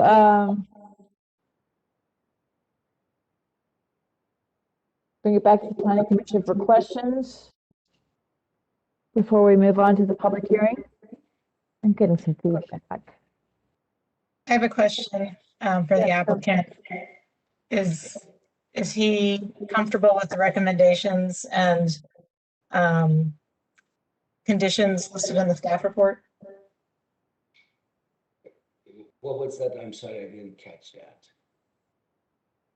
So in the staff report, staff is recommending a development agreement and Yes. limiting access off of Hoyt Place. Are you okay with those conditions? I am okay with those. Yes. Okay, thank you. Okay. I'm going to go ahead and open it up to the public hearing, and I do believe we have at least one person who wishes to speak. We do also, I do not see a community council chair, but I do want to just state that you did receive a few emails today, as we mentioned earlier for the other meeting. So for those of you that are listening and that sent emails, those were sent to the Planning Commission and they were able to review those. So the first is David Charbonneau. Hopefully I'm saying your name right. Can you try to speak now? No. Okay, I'm going to move you. We may be in another situation here, Madam Chair, where. Okay, David Charbonneau, hopefully, if you could look down on your screen, hopefully you might be able to see that there's a audio button. There we go. Okay, David, go and speak. Hello. Yeah, you actually said my name perfectly. Great job. Hard name to say. Yeah, so I am the house that lives directly west of this development or this zoning here. So obviously impacts me pretty greatly. The only concern or thing that I actually think it's a great idea to work on this development. It needs it. The home has been abandoned for quite some time. So I like your statement from the staff recommendations stating that, protecting of the single family use, because without that recommendation, how would we determine that they don't just demolish that with the SR3 zoning? The second recommendation is a little vague because it says access to any future development on the property should be sought first from Hoyt Place. What determines that is just sought first? It doesn't really kind of give a hard determination there. But the bigger concern that I have is that my property line, it says 22 feet of distance between property line. The property line of our property, our home was built in 116 years ago. Apparently when we got it surveyed, it goes right through the middle of our house. So I don't know where they're measuring, but if the property line is where it is, the 22 feet isn't actually accurate because of where the property line sits in the middle of our home. So that's a concern. I don't know if they have enough space to actually do something 12 to 20 feet between the two homes, if it is measured based upon the property line. So that's kind of what I have to say. Thank you.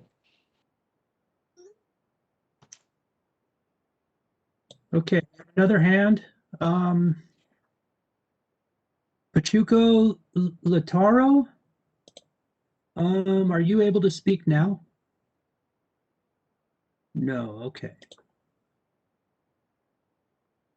Pachuco, if you could look on your screen and see a button, an audio button, and hit that, that would be great.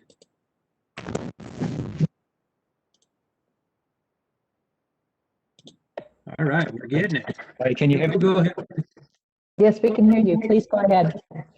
Thank you. My name is Pachuco Lautaro, representing the Rose Park Brown Berets. I'm here just to oppose the rezoning. You know, we've seen a bunch of developments coming into the neighborhood in the Rose Park area in the 84116 zip code, you know, that are not affordable at all. And like this development will increase the property tax, which will increase the rent with increase the rent for low-income families. That we know a dozen families that live in that block. It'll increase the mortgage payment. You know, it will just impact the whole neighborhood, the whole community in general, because we see this domino effect, just like how we see with Dallin Jolly. Just because they own the property, you know, we cannot trust property owners or developers, you know, to mark the word not to demolish buildings, as we see with the Kozo Apartments. And we all know the master plan is a fraud. You know, it's not the people's interest or anything, because you know, the Rose Park has always been a low-income neighborhood, and we see a bunch of developments coming in that does not even that are not even affordable to us. You know, even though it's even close to the tracks, people that are able to afford these are most likely to have a car. The people that need the tracks are people that are in low income, that live in Section 8 housing, which there's a bunch of Section 8 housing in the neighborhood. So it does not fit in the neighborhood. It's not affordable. Please listen to the community. Oppose the rezone. Thank you. Thank you. Okay, and we have Zachary. Go ahead, Hey, please. Zachary Dussault speaking in favor of the rezone. I would like to see some more attached housing in Rose Park. It's like the last speaker just said, it's a lower income neighborhood, and a lot of people that have higher incomes are kind of moving towards the neighborhood just because of the price advantage of housing there. If you want a single family home in Salt Lake that's under 400 grand, you got to go west of I-15. And so I feel like what's going to happen if we don't change the zoning with that trend is we're going to see upper class people buying these older homes and tearing them down and replacing it with another single family kind of just whatever fits on the lot. Very modern, very unaffordable home that's just going to gentrify the area. So kind of just pushing back on the last speaker. I understand the frustration with developers. You see them come in and you see them destroy your neighborhood and the rent goes up. But at the same time, if we don't create more supply, it's going to happen anyways. It's just going to be by individuals instead of by a developer. So I'm in favor of this zoning reform, and I wish we could see more of it, just because the step down from the TSA zoning is just too steep. This is one block from a track station, and we're in a I think it's R17,000 district. Well, there's a track station that's 5-minute walk away. So that's just my comments. I think we really need to look at the zoning in Rose Park going forward. Thanks. Thank you.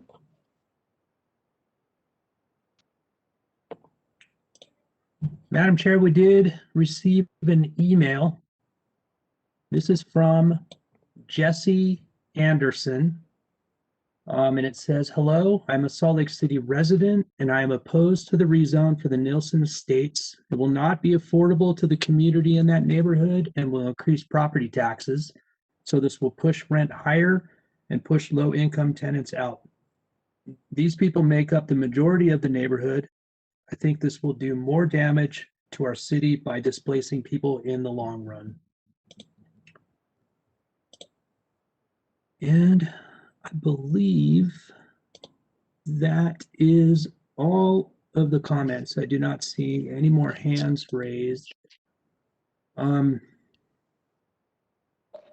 I don't know if this is the appropriate time to do this, but I wanted to make a point of clarification that was stated earlier. Hoyt Place is actually a private street. It's not a public street. It's private. Okay, thank you.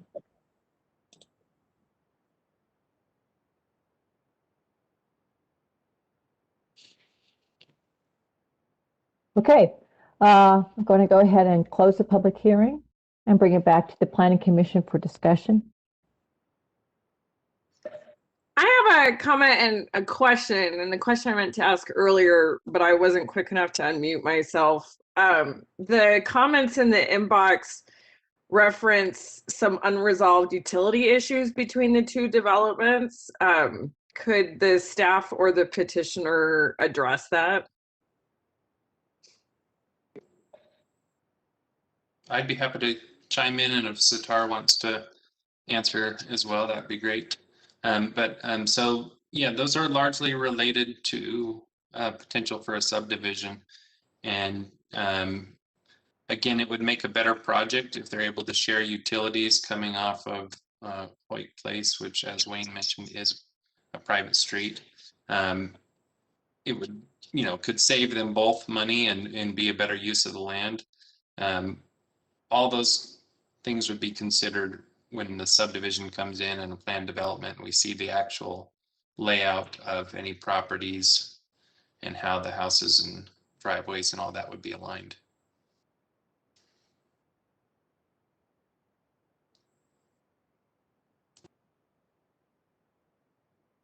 And so but it's not resolved yet, right? It's still pending that shared agreement. Yeah, the planned development and the subdivision are entirely on hold right now. So they had a few revisions that a few renditions that came in starting in 2018, but then they have just been entirely on hold while the applicant and neighboring property owners have been negotiating the various issues and how the development will all come together and how everyone can work together. Originally, they looked at maybe having the planned development, subdivision, and rezone all going through together, but where things just weren't panning out, they decided, nope, need to move forward with at least the rezone and see where that lands, and then move forward with the others pending the outcome. So I guess the question for us is whether or not we believe that it is okay to go ahead with this rezone without really having a full understanding or even any understanding of the entire intention of the Hoyt Place potential conditional use. That was also my exact next question, Brenda. Is it premature? Okay, thank you, Crystal. It does take a very long time for things to move to the city council. I have been making a habit to show up when they have zoning requests that we have already approved, just to see how they're going and speak in favor of the things that we've decided. And some of these things I can't even remember. It was so long ago. Some of them are well over a year from us to the planning committee, to the city council. So there is a big delay in getting things. So in some ways, it makes sense to do it just because of the delay potential of trying to move a zoning change forward. It would Plus, be. there's no requirement to have a development plan as part of a zoning change request. They're evaluated on different principles, and if we feel that the proposed rezone meets the standards, we would recommend approval regardless of the development plan, which would be subject to separate evaluation and consideration of separate standards of approval. So I would say, I don't think that should hold us up from evaluating the petition before us tonight, and we should proceed accordingly. Okay.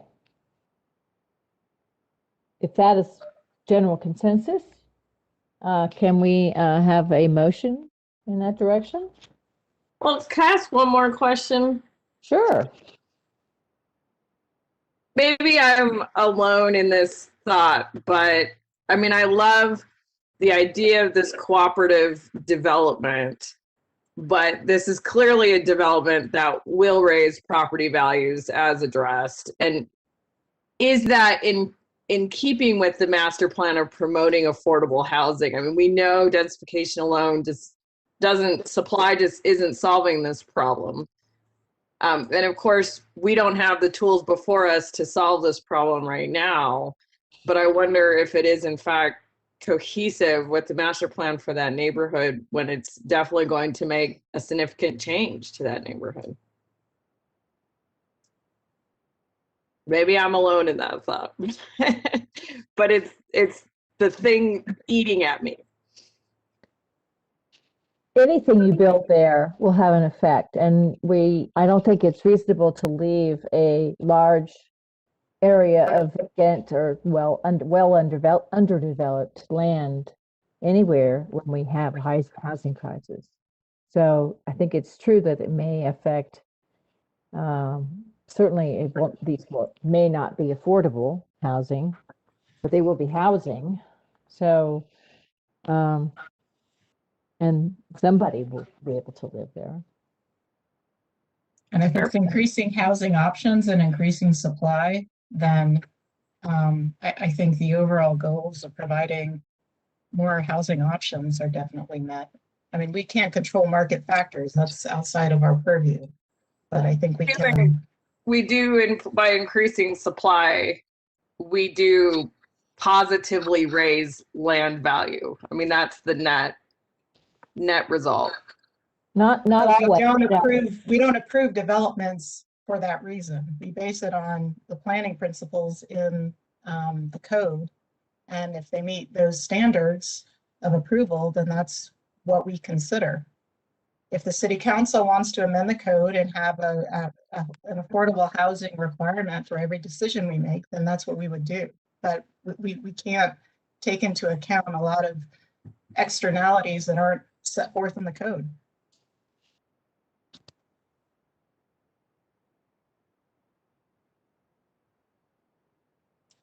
Okay. And I'm willing to make a motion unless there's other discussion. No, please go ahead. Based on the findings listed in the staff report, the information presented, and the input received during the public hearing, I move that the Planning Commission recommend that the City Council approve zoning map amendments from R1-5000 and R1-7000 to SR3 for petition TLN PCM 2018-00877, subject to complying with the conditions listed in the staff report. Do I have a second? I'll second. Thank you, Matt. I have a motion from Adrian, a second by Matt. So we'll go through it again. Maureen? Yes. Amy? Yes. Adrian? Yes. Carolyn? Agree. John? Yes. Matt? Yes. Andres? I vote yes. Sarah? Yes. Crystal? Yes. Thank you all. And okay, the motion passes unanimously, and that is the end of the public hearing part of our meeting. And I'm going to propose that we take a 6-minute break and come back at 8:45. 7:45. 7:45. 7:45. Yeah, not an hour and 6 minutes. So thank you. We'll be adjourned for just for a break for 6 minutes.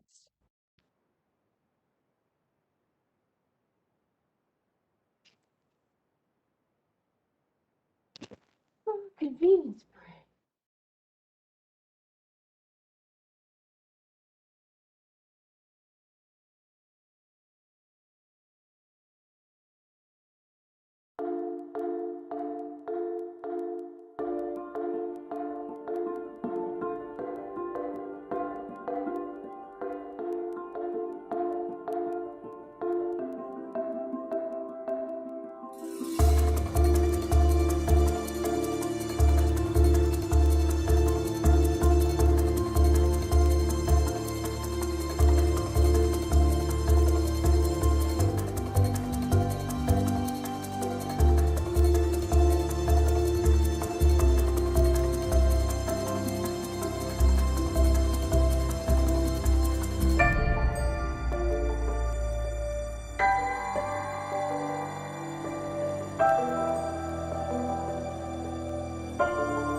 Okay, I'm going to call the meeting back in, and commissioners, if you'll turn on your videos so that we know you're here. If you can, turn them on. And I'm going to go ahead and turn the meeting over to Nick.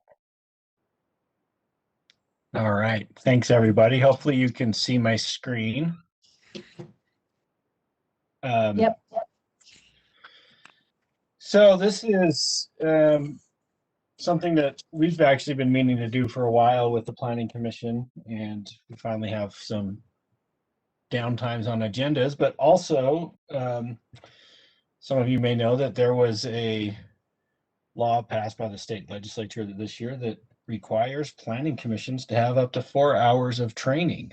And so this is kind of our first official calendar year training to help meet that, but also to help provide you guys with the information you need to fulfill the role of a planning commissioner. So we're going to go ahead and get started. Hopefully this, of course, it's not changing. There we go. So I just covered this.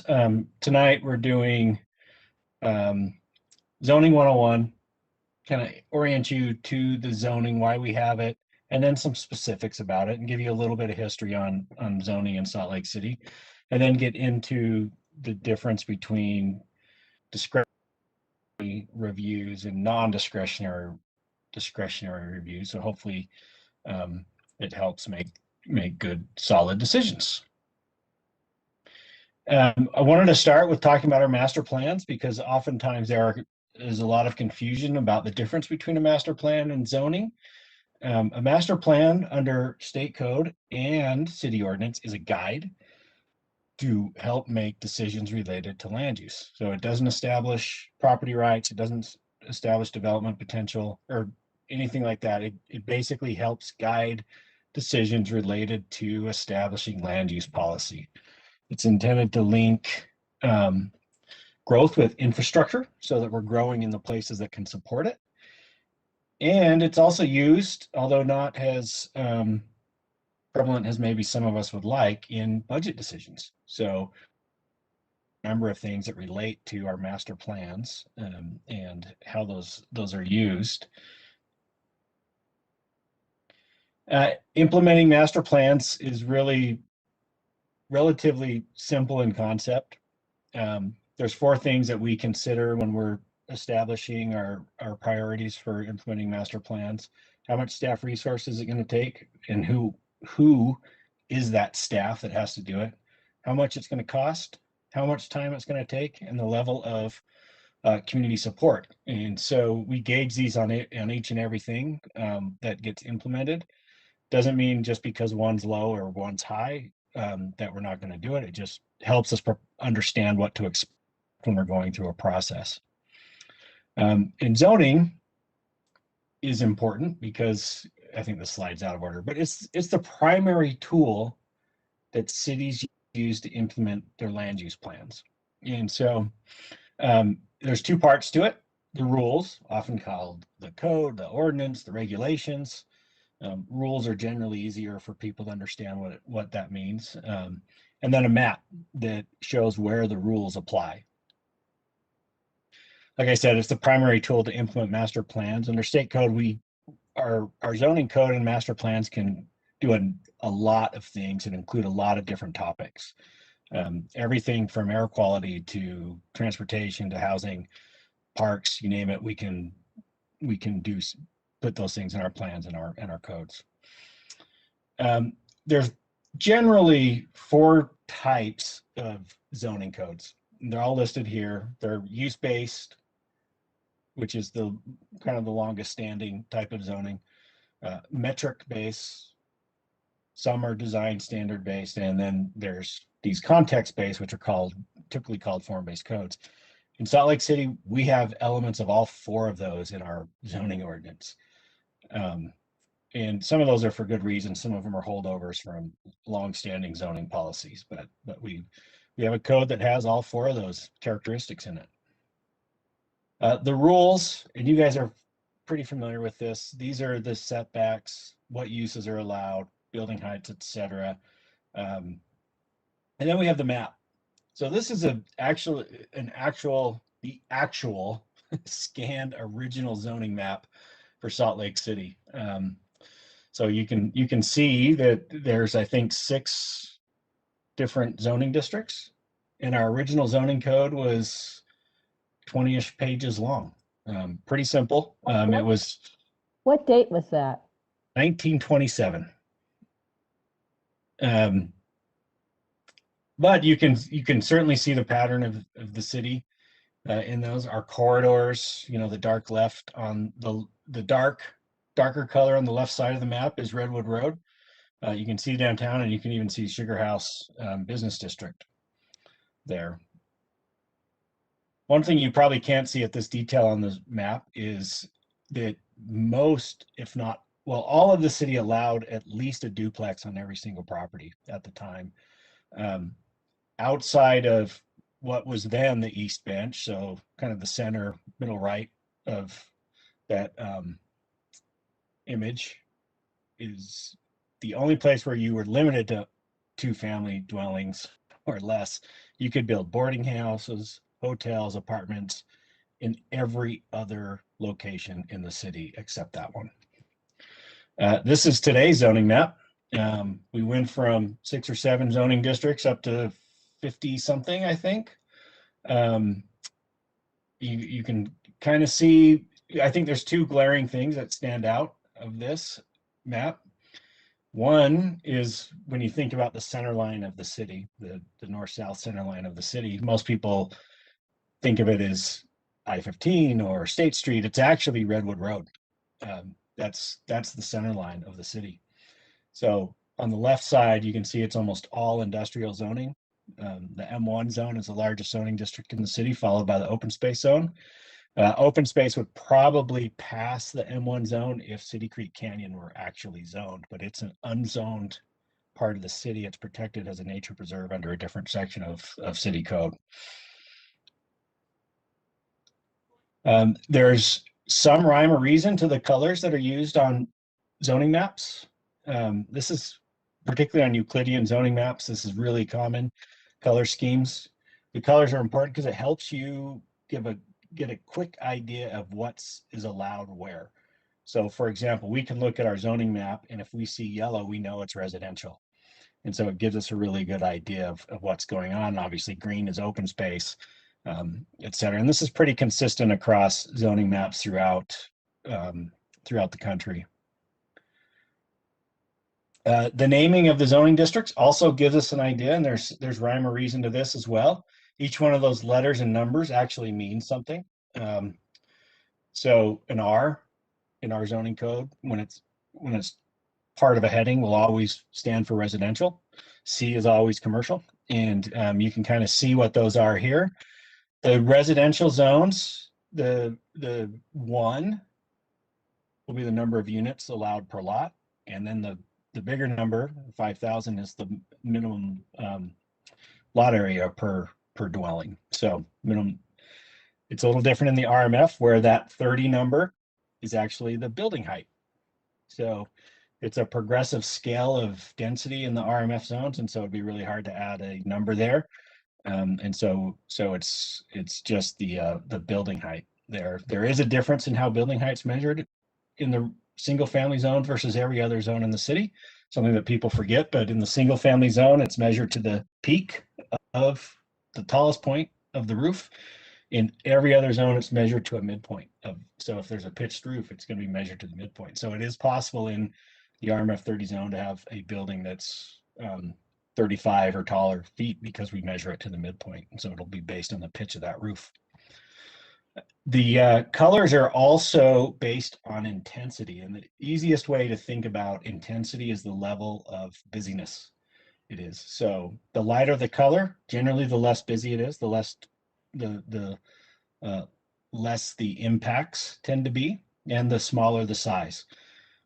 So here's some common zoning district colors and where areas, so you can kind of see how that works. The CN, which is one of our lowest intensity commercial districts, that's in 15th and 15th, stepping up to the CB zone in 9th and 9th, and then the CG zone all the way up to 300 West. And there's several districts in between as well. Under state code, cities that have zoning are required to identify a land use authority. So these land use authorities are the decision makers. So in our code, we have 4 land use authorities that get to make decisions on land use applications. It's important to note that under state code, something that is decided by the city council, that's a legislative matter, is not considered a land use application. So in some cities, we fortunately are not one of those. City councils actually have final approval on some of the administrative things like conditional uses and things like that. But fortunately, we don't have that step in Salt Lake City. So the Planning Commission, you guys obviously know this, you're one of the land use authorities of the city. The Landmarks Commission the planning director is, and so is the zoning administrator. And all of those have the ability to designate to others that approval authority. So oftentimes I will designate things to staff to approve. And so I don't need to review everything that they do. And they can have the ability to make some decisions. And sometimes the planning commission will, or the landmarks commission will grant that to staff as well. It's important to note that unlike a lot of city commissions and volunteer commissions, the land use authorities carry some responsibility that the city shoulders for those decisions, meaning there's some liability associated with the decisions that planning commissions make. For example, if we were to deny a land use application outside of the scope of the standards, we could be responsible for the outcome of those decisions. There's two basic categories of decision making: discretionary and non-discretionary. So we're going to go over those in the next few slides to help everybody understand what those are. So discretionary decisions, the planning commission is very limited in what discretionary decisions you have. It's really only most plan developments and special exceptions that you have some discretion over. And that is primarily because when somebody is asking for one of those two types of approvals, they're asking you to expand their development right, typically. In plan developments, there's two zones where it's a little different because all new development has to go through the plan development zone and the GMU zone around the gateway. And in the CS zone, the community shopping, which we don't have a lot of, but that's basically Trolley Square, Foothill Village, kind of those bigger shopping center types of uses. The other zoning amendments, streets and alley vacations and closures, those are also discretionary. One of the things that I think is helpful for these is that it's really up to the applicant to convince you to make a recommendation on their proposal or a decision when it's plan developments or special exceptions. So they have to convince you that standards are met. And we'll get to what the difference with non-discretionary decisions in a minute. But this is really where opinions are valued. And one of the reasons why is because a denial still leaves the property owner in most cases with a development right and a development potential. And so it's a little bit, there's more leeway in what you can consider. And I should have said at the beginning, if anybody has any questions, feel free to interrupt me at any time as we go through this. The non-discretionary decisions are where we're required to be more objective. And really the role here is to determine whether the standards are complied with. And as you guys practice tonight, if something meets a standard and it's a non-discretionary review, you are obligated to approve it. And so if, for example, a standard you don't believe that it's complied with, you also, or to some degree, are obligated to decide if you apply a condition, can it become compliant with that standard? And I think that's something that's often missed with conditions, is that they are intended to ensure compliance with a standard when there's some doubt that maybe it wouldn't. And the most obvious time is with like a conditional use. If there's some sort of standard that there's a detrimental effect that is apparent, then we can apply a standard to reduce that effect and get to where it complies with standards with a condition. If you can't come up with a condition to address for something to clearly show that something complies with the standard, then you can approve it, or then you can deny it. Sorry. So there's a bunch of language in state code, and this is in 10-9A that talks about how we make decisions and what we consider.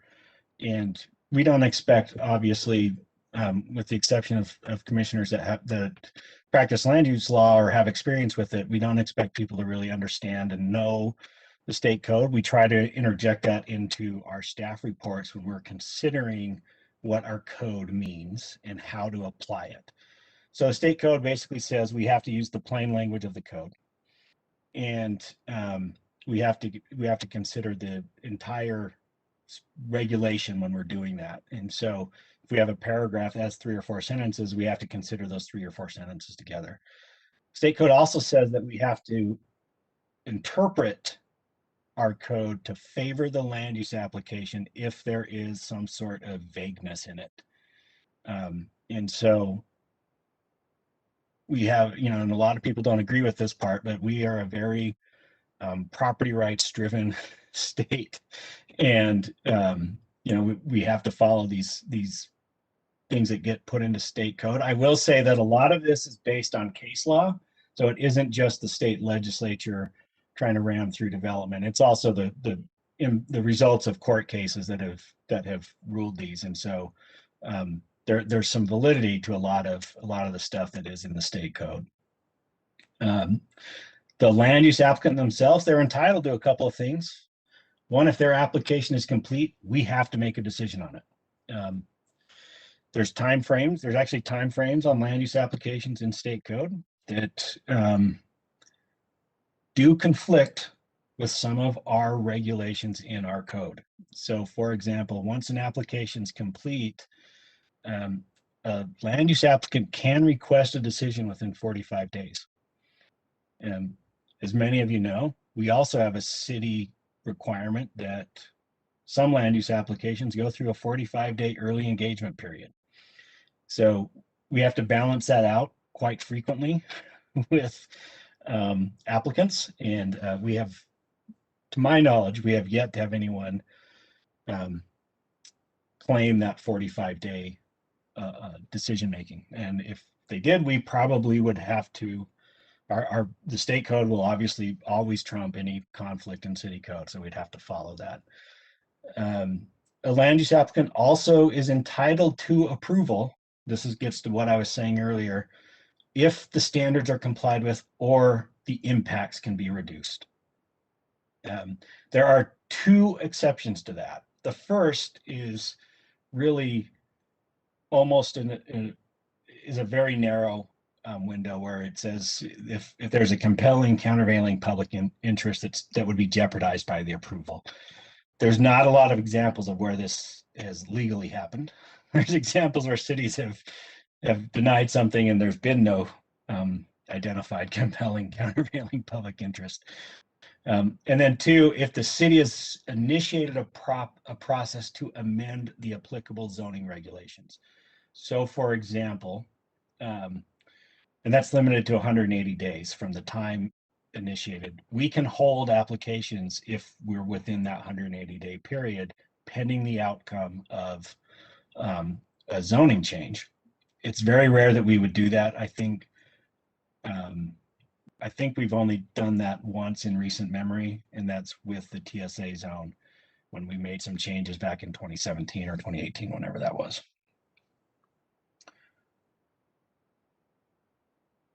A couple of helpful hints. One thing that I think is worthwhile to keep in mind, that if the code allows the use, it's safe. We have to assume that the city council has already made the decision that the impacts from that use are acceptable. So that's oftentimes based on just the nature of that use, right? We know what the impacts are from an apartment building. That's why they're almost always a permitted use, right? They may have to go through like a design review, but the use is almost always permitted because we understand what those impacts are and the code's written to. We've either said, yeah, we're okay with that, or we've applied standards in the code to already limit those impacts. Like I said, the ability to change a non-discretionary application is really limited. It's limited to identifying that impact and trying if that impact makes it so it doesn't comply with the standard. And in like a design review example, if the commission doesn't feel like a standard's met, then they can work within that scope of that specific standard.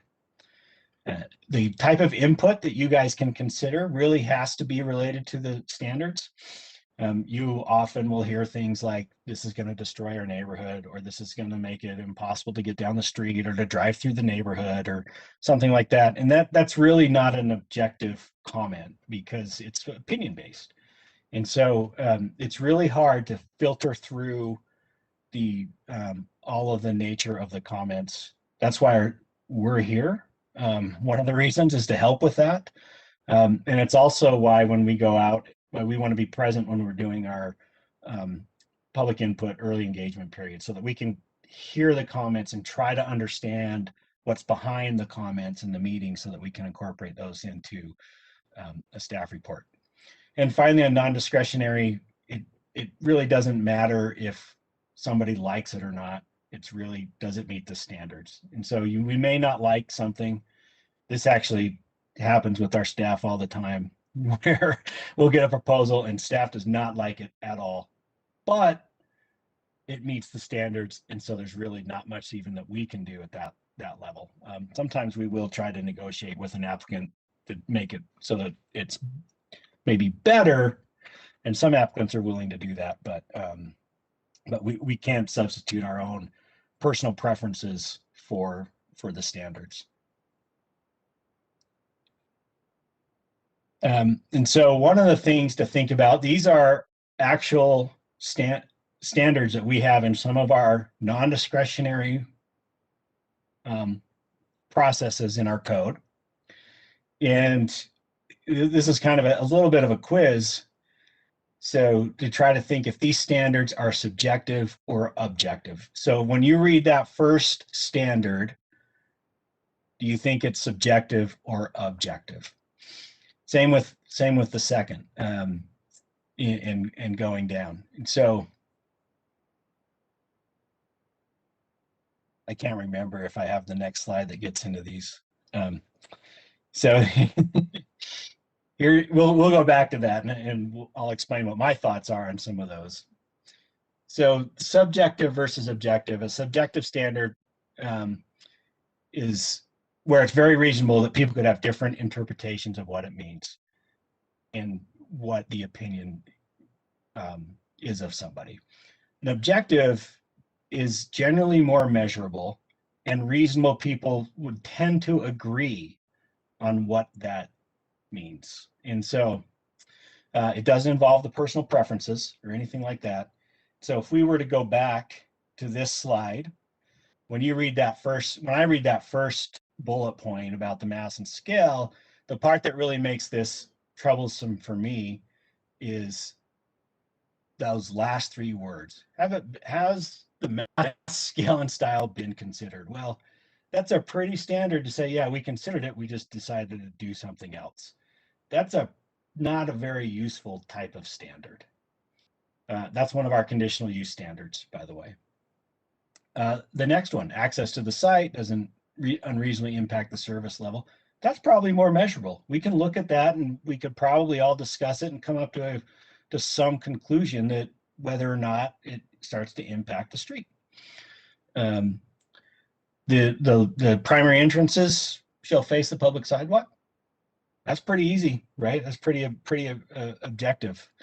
And then this last one, maximize transparency of ground floor facades. That's subjective, right? Because what does maximize mean to you might mean different than what it means to me. And so when we write code, we try to avoid as best we can these types of languages or wording. And sometimes we are able to use other sections of the code to add some objectivity to some of these standards. And you'll oftentimes start to pick those up in staff reports, particularly like that last one, to maximize the glazing. Wanted to really quick go over some of these processes, just so you're aware of them. We're not going to get too deep into what the Historic Landmarks Commission does, because your paths do not cross very frequently. But most of what the Landmarks Commission does is very similar to the Planning Commission when it comes to design review. And they're looking at it from a historic lens, where the Planning Commission is not necessarily looking at that. So any change to a property that's within a local historic district, whether it's contributing or not, goes through one of these processes. If it's small, like maybe you're replacing a section of fence, those things are usually, or re-roofing is a very common one. Those are usually just approved at the staff level. As soon as somebody comes in and submits it, that person who looks at it generally approves those. Maybe are quite a bit different, or can be, and they can range from an addition on the back of a home to a complete rebuild of a facade. And so they're much more entailed. New construction, which is very similar to your design review process. The things that the Landmarks Commission considers, and just like with a new building in the design review that you're familiar with, the Landmarks Commission also has to review new construction for principal buildings. Demolitions. So there's two different types of demolitions. Well, three really. Whether it's a landmark site, what's called a contributing building, which means it has most of its historic character intact and contributes to the purpose of having that district.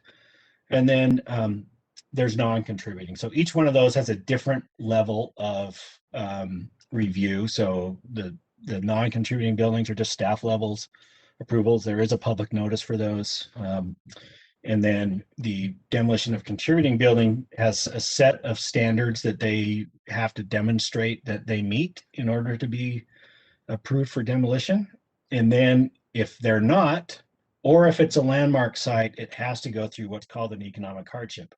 That economic hardship process is set up to reduce or hopefully eliminate any sort of regulatory taking created by having a historic preservation zoning regulations. So it's there so if we deny some demolition, that we're not essentially eliminating the ability for that property owner to use their property. Hey, Nick, I have a question. Yeah.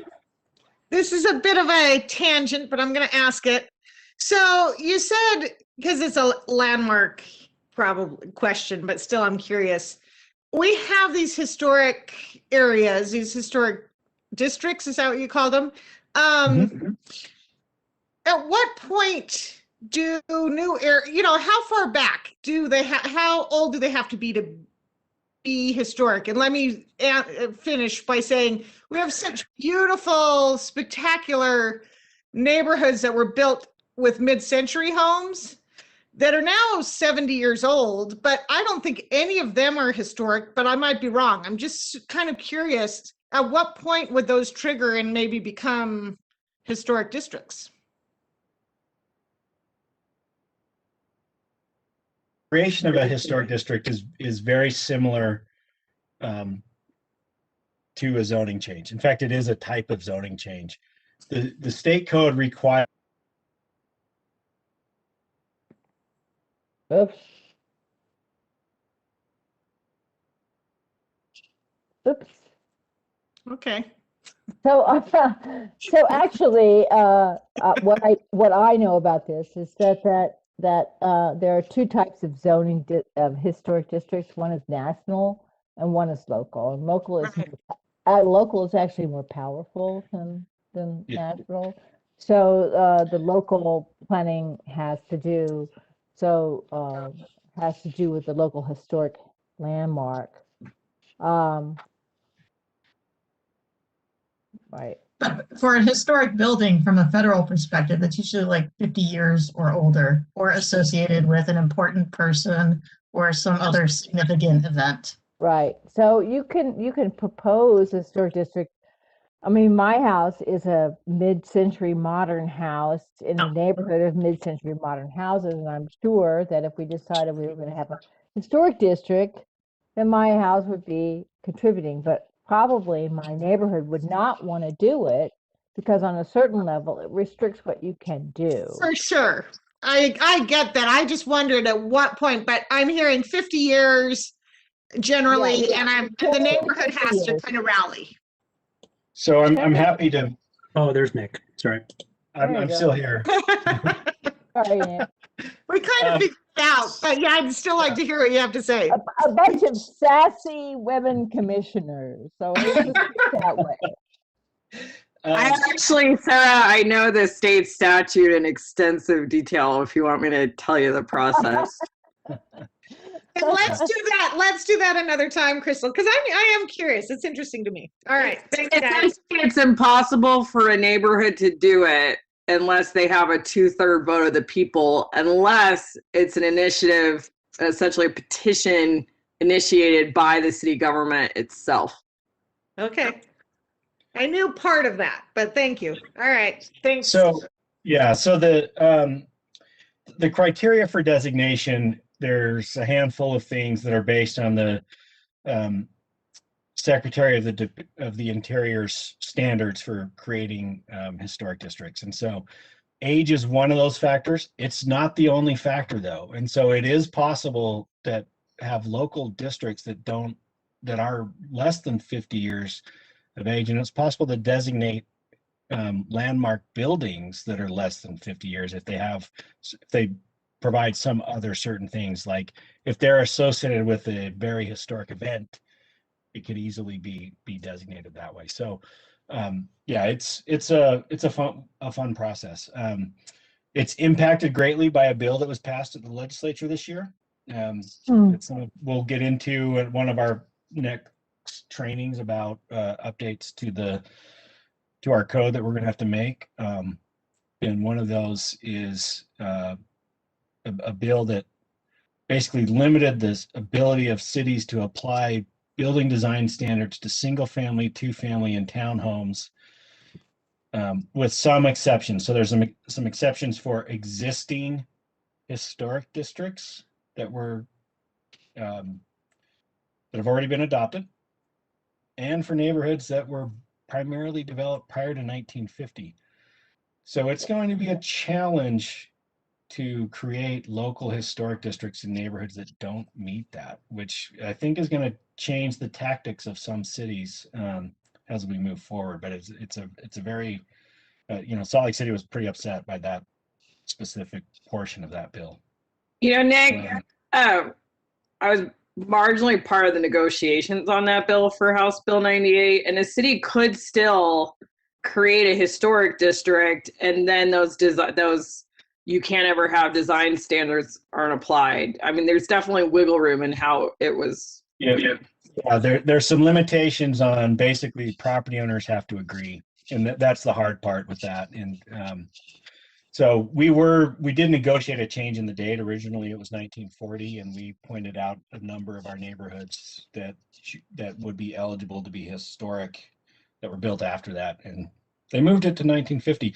But the other thing that it does is that it also it brings into the equation national districts, which I don't think that the legislature really intended this, but I could see cities starting to promote more properties being put on national registries and create national districts so that they can apply building design standards, because then that age thing doesn't apply to that. Right. So these are just some of the processes in the Landmarks Commission. We've talked about these already, so I'm just going to flip through this part really quick. The Planning Commission processes, I'm not going to talk about special exceptions because hopefully within the next few months, those are gone. We'll see. It is officially on the city council's table now, so we'll hopefully that'll get done soon. Conditional uses, we've talked a little bit about this. The state code requires approval if there's no evidence of a detrimental effect. I put impact here because I think it's easier for people to understand that term versus effect. Or if a detrimental impact cannot be reduced. So the one key thing about conditional use is that even if a detrimental effect can be reduced a little bit, we have to approve it. So it's one of those things where the real question is whether or not a use should be a conditional use or a permitted use. Because if we have little that we can do about it, then if the use is inappropriate, it shouldn't be allowed. If it's okay, it should be permitted. Again, conditional uses are subject to our 45-day early engagement period. This is really where the role of that engagement is really to identify those potential impacts. And examples of that are really narrow, right? It's things like, hey, they've put their dumpster enclosure right next to my property, and now I'm going to have to deal with that odor. Can it be moved somewhere else? Can it be covered? Can it be enclosed to help reduce that? Can the lights be shielded? Things like that. It's really intended to be the immediate impacts to those neighbors. There are potentially some situations where the impact could be greater than that could be mitigated, but those are pretty far and few between.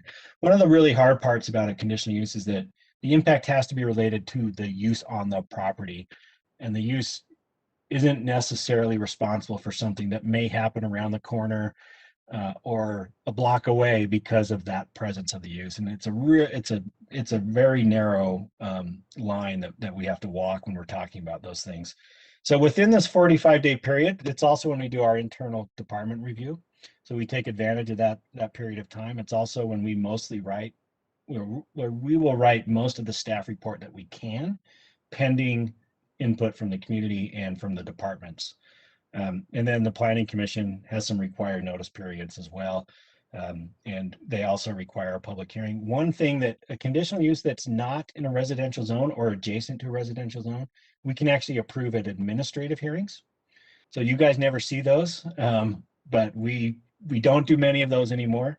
It's mostly things like cell towers out in the industrial areas and things like that, west of 215 that we don't, for whatever reason, we still have things listed as conditional uses. A lot of the alcohol related conditional uses in downtown go through an admin hearing as well. We'll basically schedule those to whichever occurs first, just so we can get them out the door quicker. The design review, which I think is actually one of the hardest review processes we have in the city in terms of how to make it work. So there's two different steps in the design review. There's some things that have to go to the Planning Commission, and there's some things that we can do at staff level. So the staff level window is pretty narrow. It's basically a modification to a specific standard, design standard, up to a certain amount. And those are pretty small. And this was a change that happened back in 2017. And then everything else has to go to the Planning Commission. There's also a very small opportunity for staff to approve modifications to Planning Commission approvals. That's why you see so many come back. Partly because when they're going through the process, they may not have they rightfully so haven't invested all the money to develop their full set of plans. And as they start doing that, sometimes there's some changes that have to happen to the outside of the building to make things work. And our ability to modify the Planning Commission approval is limited basically to accommodate some sort of engineering standard or other standard, or a change in something like the dimensions of the materials, but not in the actual materials. So again, subject to the 45-day early engagement, the public input really is focused on what are the standards complied with. And design review is hard that way because I think it's somewhat unrealistic to expect people who aren't involved in this stuff on a more frequent basis to understand how a design standard works and what it means to them in the long run. And so I think it's a really hard process for people to digest. Plan development. So this is one of those Nick, can I just butt in for a second? Is there any works? I mean, I think one of the things that's very misleading about the previous process, the design review, is the word design.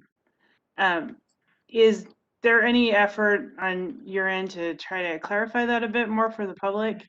Or are you just gonna leave it? That was always something that I think I struggled with when I was participating on I still struggle with it, of what that means and what people then think around it. Yeah, so there are a couple things that we're Not really design. I mean, for the stamp, it's sort of like very limited in terms of the kinds of criteria. So you Oh, can't it's just totally say limited, Brenda, but I it's, think if you're talking about just your average person and the public who sees like, oh, it's a design review, they think of something completely different than we actually have the ability to do. And so that's, I think, when we get a lot of comments that are way out of our purview. even a I just designer thinks it might be different than it is. Yeah, so there are a few things that we are working on.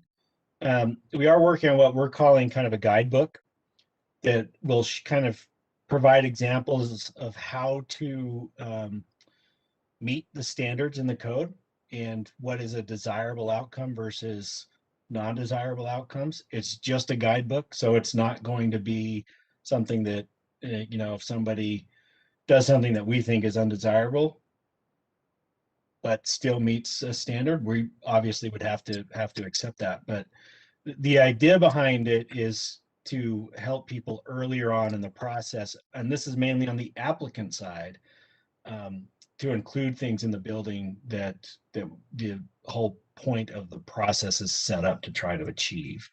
So obviously we'll be doing all kinds of training on that as it's developed, not just for planning commissioners, but applicants, the public, everybody, so that it's a worthwhile type of document. Nick, Yeah. That sounds really exciting. Is this rule of input essentially can only be considered whether or not it meets standards or not? Is that state statute, case law, or city statute? It's really a case law, and it's based on that provision in the state code that says applicants are entitled to approval if they meet the standards that are adopted at the time they make their application, basically. And so that's one thing. It's easier to apply that to a conditional use. It's much harder to apply it to a design review process. And I mean, I'll tell you, at the staff level, we have debates that actually get very spirited and heated, that sometimes we have to send people off to different corners. But it's, you know, it's a tough thing, and we're going to try to do what we can. One of the reasons we're going to try to do what we can to improve this process, and one of the reasons why we want to shift what we are working on is so that we can put more emphasis on this type of thing versus some of those things that we have very little say over anyway. And this is something where we think we can make some noticeable improvements to the city and the built environment through.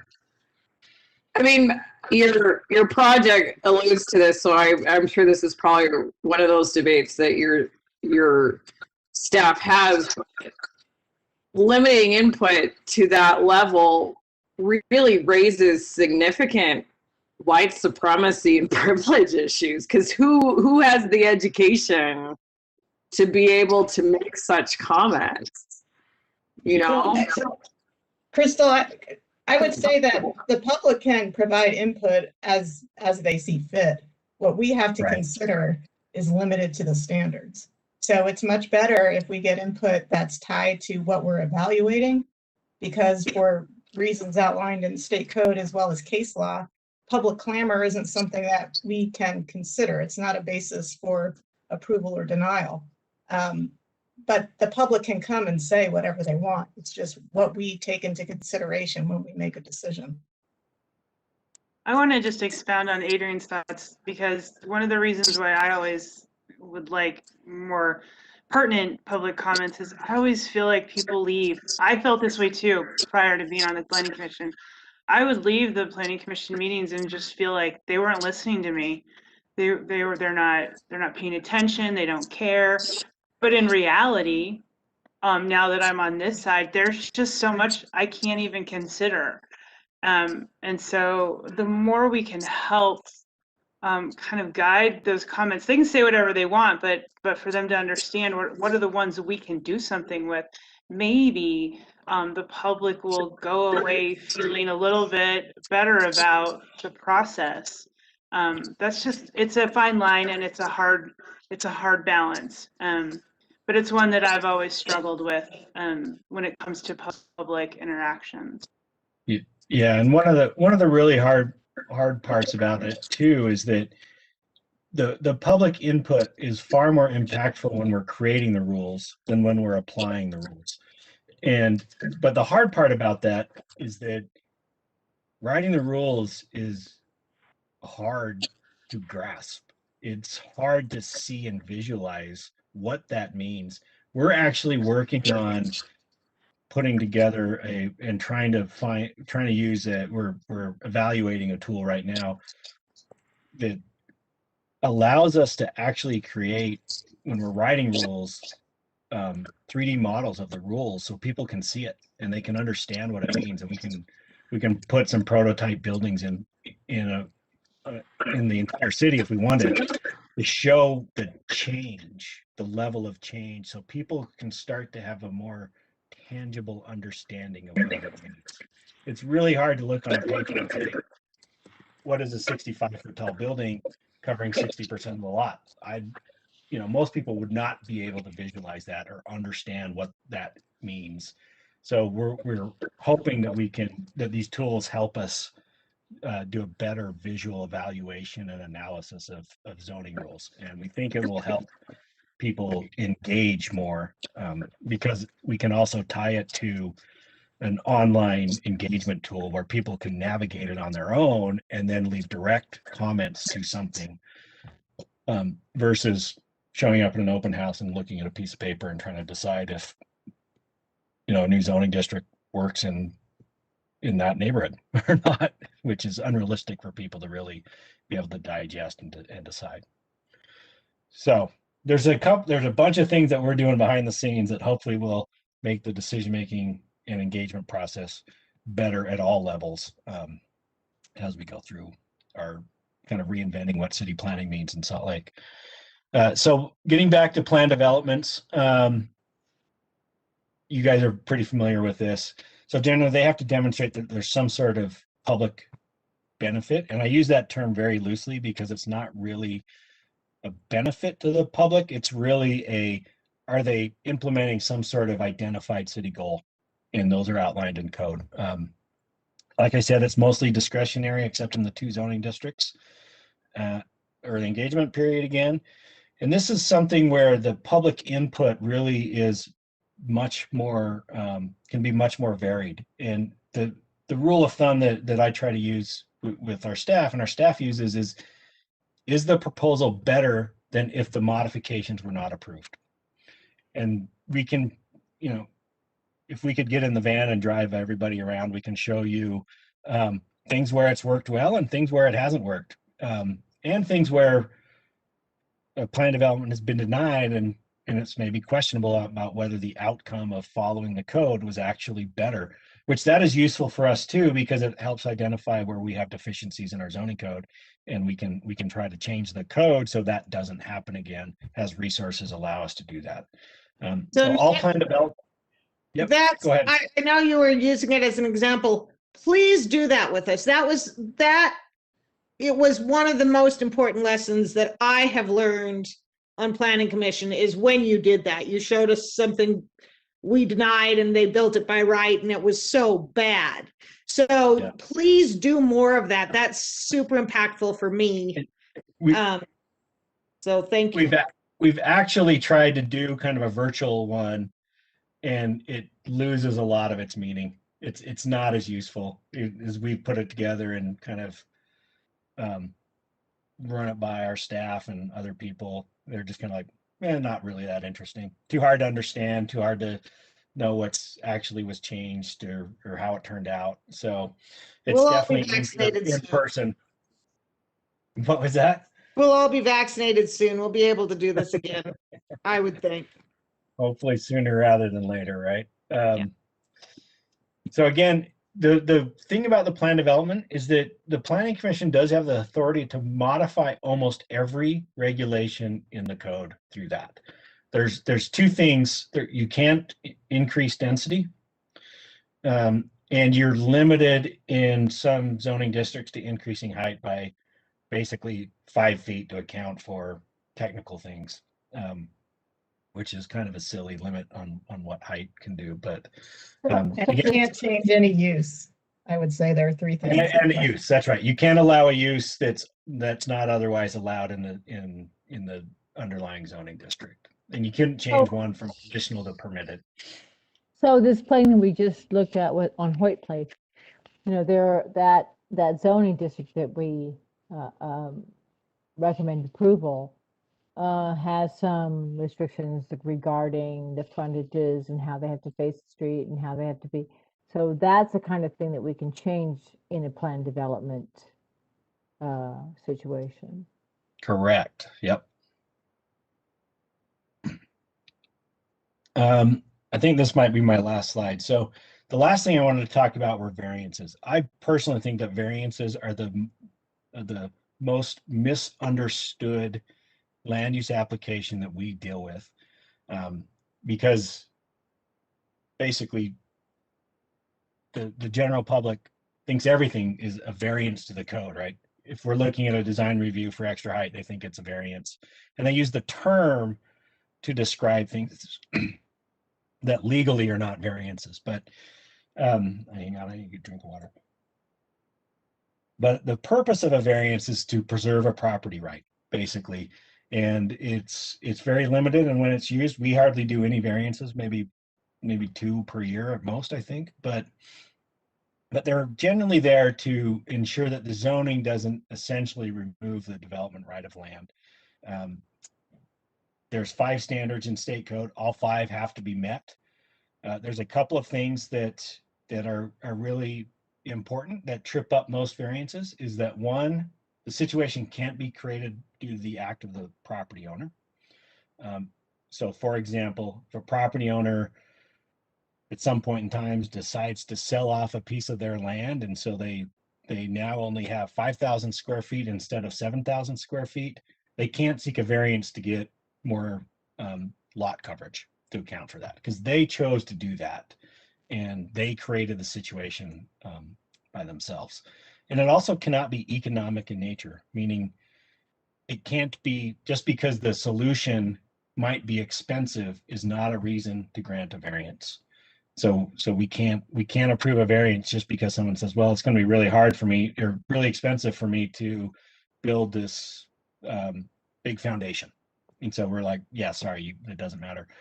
It's really intended for when the land creates some hardship that the zoning can't account for. So zoning's really written to be on flat pieces of paper, right?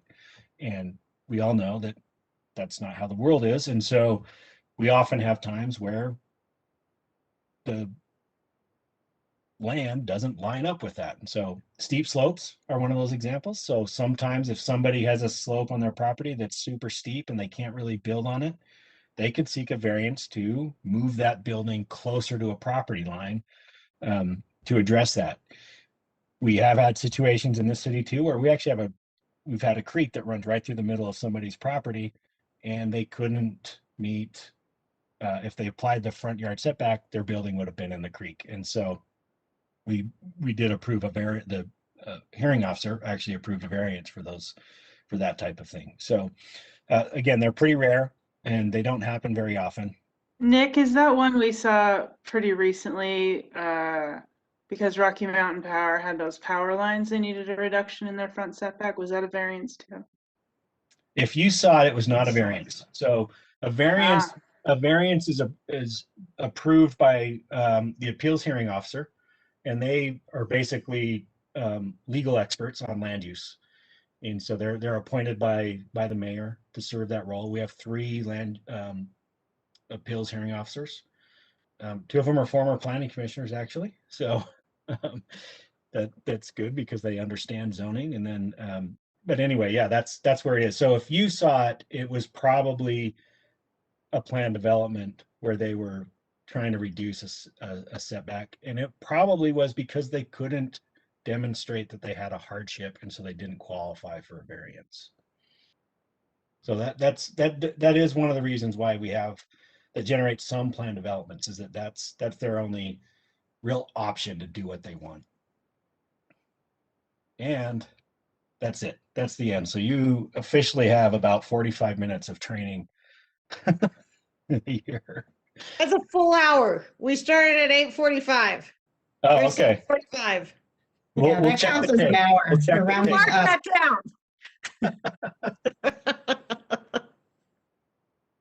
No, I'm gonna say this was interesting. The other thing if we can't get in a van together, you set up some walks before that we're open to the public. We could go over a lot of this stuff and, Yep. I'm sure there are blocks you could take us on. That might be interesting as well. So that's just my 2 cents on this. We just talked about doing that today with our staff. And so that's the first time we've talked about getting together in person in over a year. So I loved those. So I hope as we get back together, you guys do that again for the public, but then it would be awesome for us as well. Just require us to show you our vaccination card. So thank you, Nick, for that. I would like to discuss just momentarily when we think we can do a in-person meeting again, because I think that's very useful, and whether or not when we resume in-person meetings, we will also have the opportunity for people to participate through Zoom. Yeah, so I don't know when we're going to be able to resume in-person planning commission meetings. I would anticipate it won't be too much longer. I think it's still probably a few months away, but I bet we'll be back sometime, this hopefully within the next 3 to 6 months. But I anticipate that we will maintain, even when we're back in person, we will maintain some virtual meeting opportunities, because I do think it expands access to the planning commission meeting. Hopefully we don't have the same kinds of technical issues that we've been having with WebEx, and maybe we'll be able to use a different platform when we're back in person, and we can control the security things a little bit more. But I would envision that we keep some virtual component, because it is a good, it may not be where all of you have your own camera, but maybe it would be super easy for us to have it so one of the cameras is the room and you can see everybody. So is this a decision of council, or is it a decision of the planning commission itself? Well, that's a good question. I don't know that the council's going to adopt anything that would require us to do it, which means it's something that we could probably figure out and try. Okay. I think the one thing is that one of the great things about this last year, and maybe it's the only, I don't even know if I'd say it's great, but we have had to innovate on the fly, and we've learned some things that I think work better. And so this might be one of those that if we can figure out how to do it in person that is also broadcast virtually, I think we should try it. Yeah. Okay. So can we set up a time on the next agenda to talk about, or the agenda after that to talk about this? I mean, if you don't think the city council is going to give us guidance on it, I do think we need to discuss how and when we are going to continue. Wouldn't we just follow what the city council does? When they start meeting in person, we just start meeting in person? We could, but I don't think we're necessarily required to do that. Yeah, I think yeah, well, we can certainly start talking about that. And I think getting the input from the commissioners on your thoughts is really important in whatever decisions we make. And I would think our decision makers want to know and hear from our commissions about how they hold and conduct their meetings moving forward. Okay. Well, the letter you read at the beginning, Brenda, says it's at the discretion of the chair. Yes, that's the thing that I read, and it does suggest that it's the discretion of the chair, but I'm gonna pass on that one for right now, and think that perhaps we need a little bit more input on that than just me, myself, and I. The one thing that we need is an occupiable building. So I was going to ask about that, whether the building was repaired. If we don't have that, then you know, and until we're allowed to actually work from in that building, we're not going to be able to use the city and county Right. building. So that's going to be a big Obviously. determining factor. That There will is be. a bill that passed, but I don't know what the effective date would be, that requires an in-person anchor location for all public hearings, Yeah, there's in an addition exception. to having the Zoom option. Yeah, there's an exception to that, that if the anchor location isn't accessible Mm. and is closed, then you can maintain the building. It goes into effect. That's a May 5th effective date, I believe. Yeah. Okay.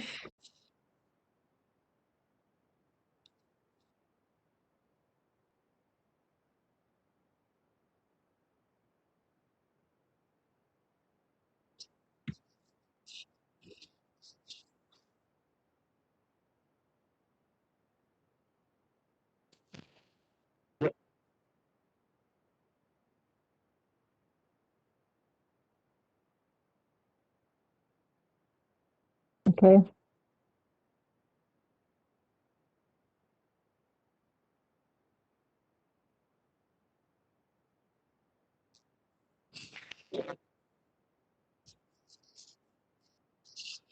Right. I certainly want to do that. Thank you, television. Everybody, this is John. John's the one who keeps this thing going. Thank you, John. Okay. So unless there's any more discussion, and I hope there isn't because it's late already, and I appreciate very much the excellent presentation by Nick. And as a planning professor, I want to say you did a great job. And so I'm going to go ahead and ask for adjournment unless someone has an objection. We never approved the minutes from the last meeting. I did. Yeah, they were on the consent calendar. They were? Okay, good. Never mind. That's We the did only approve thing. I them. saw. Yep. Yep. Anybody Perfect. else have anything else to say? Okay, No. great. We are night. adjourned. Thank you all very much for coming, and we'll see you next time.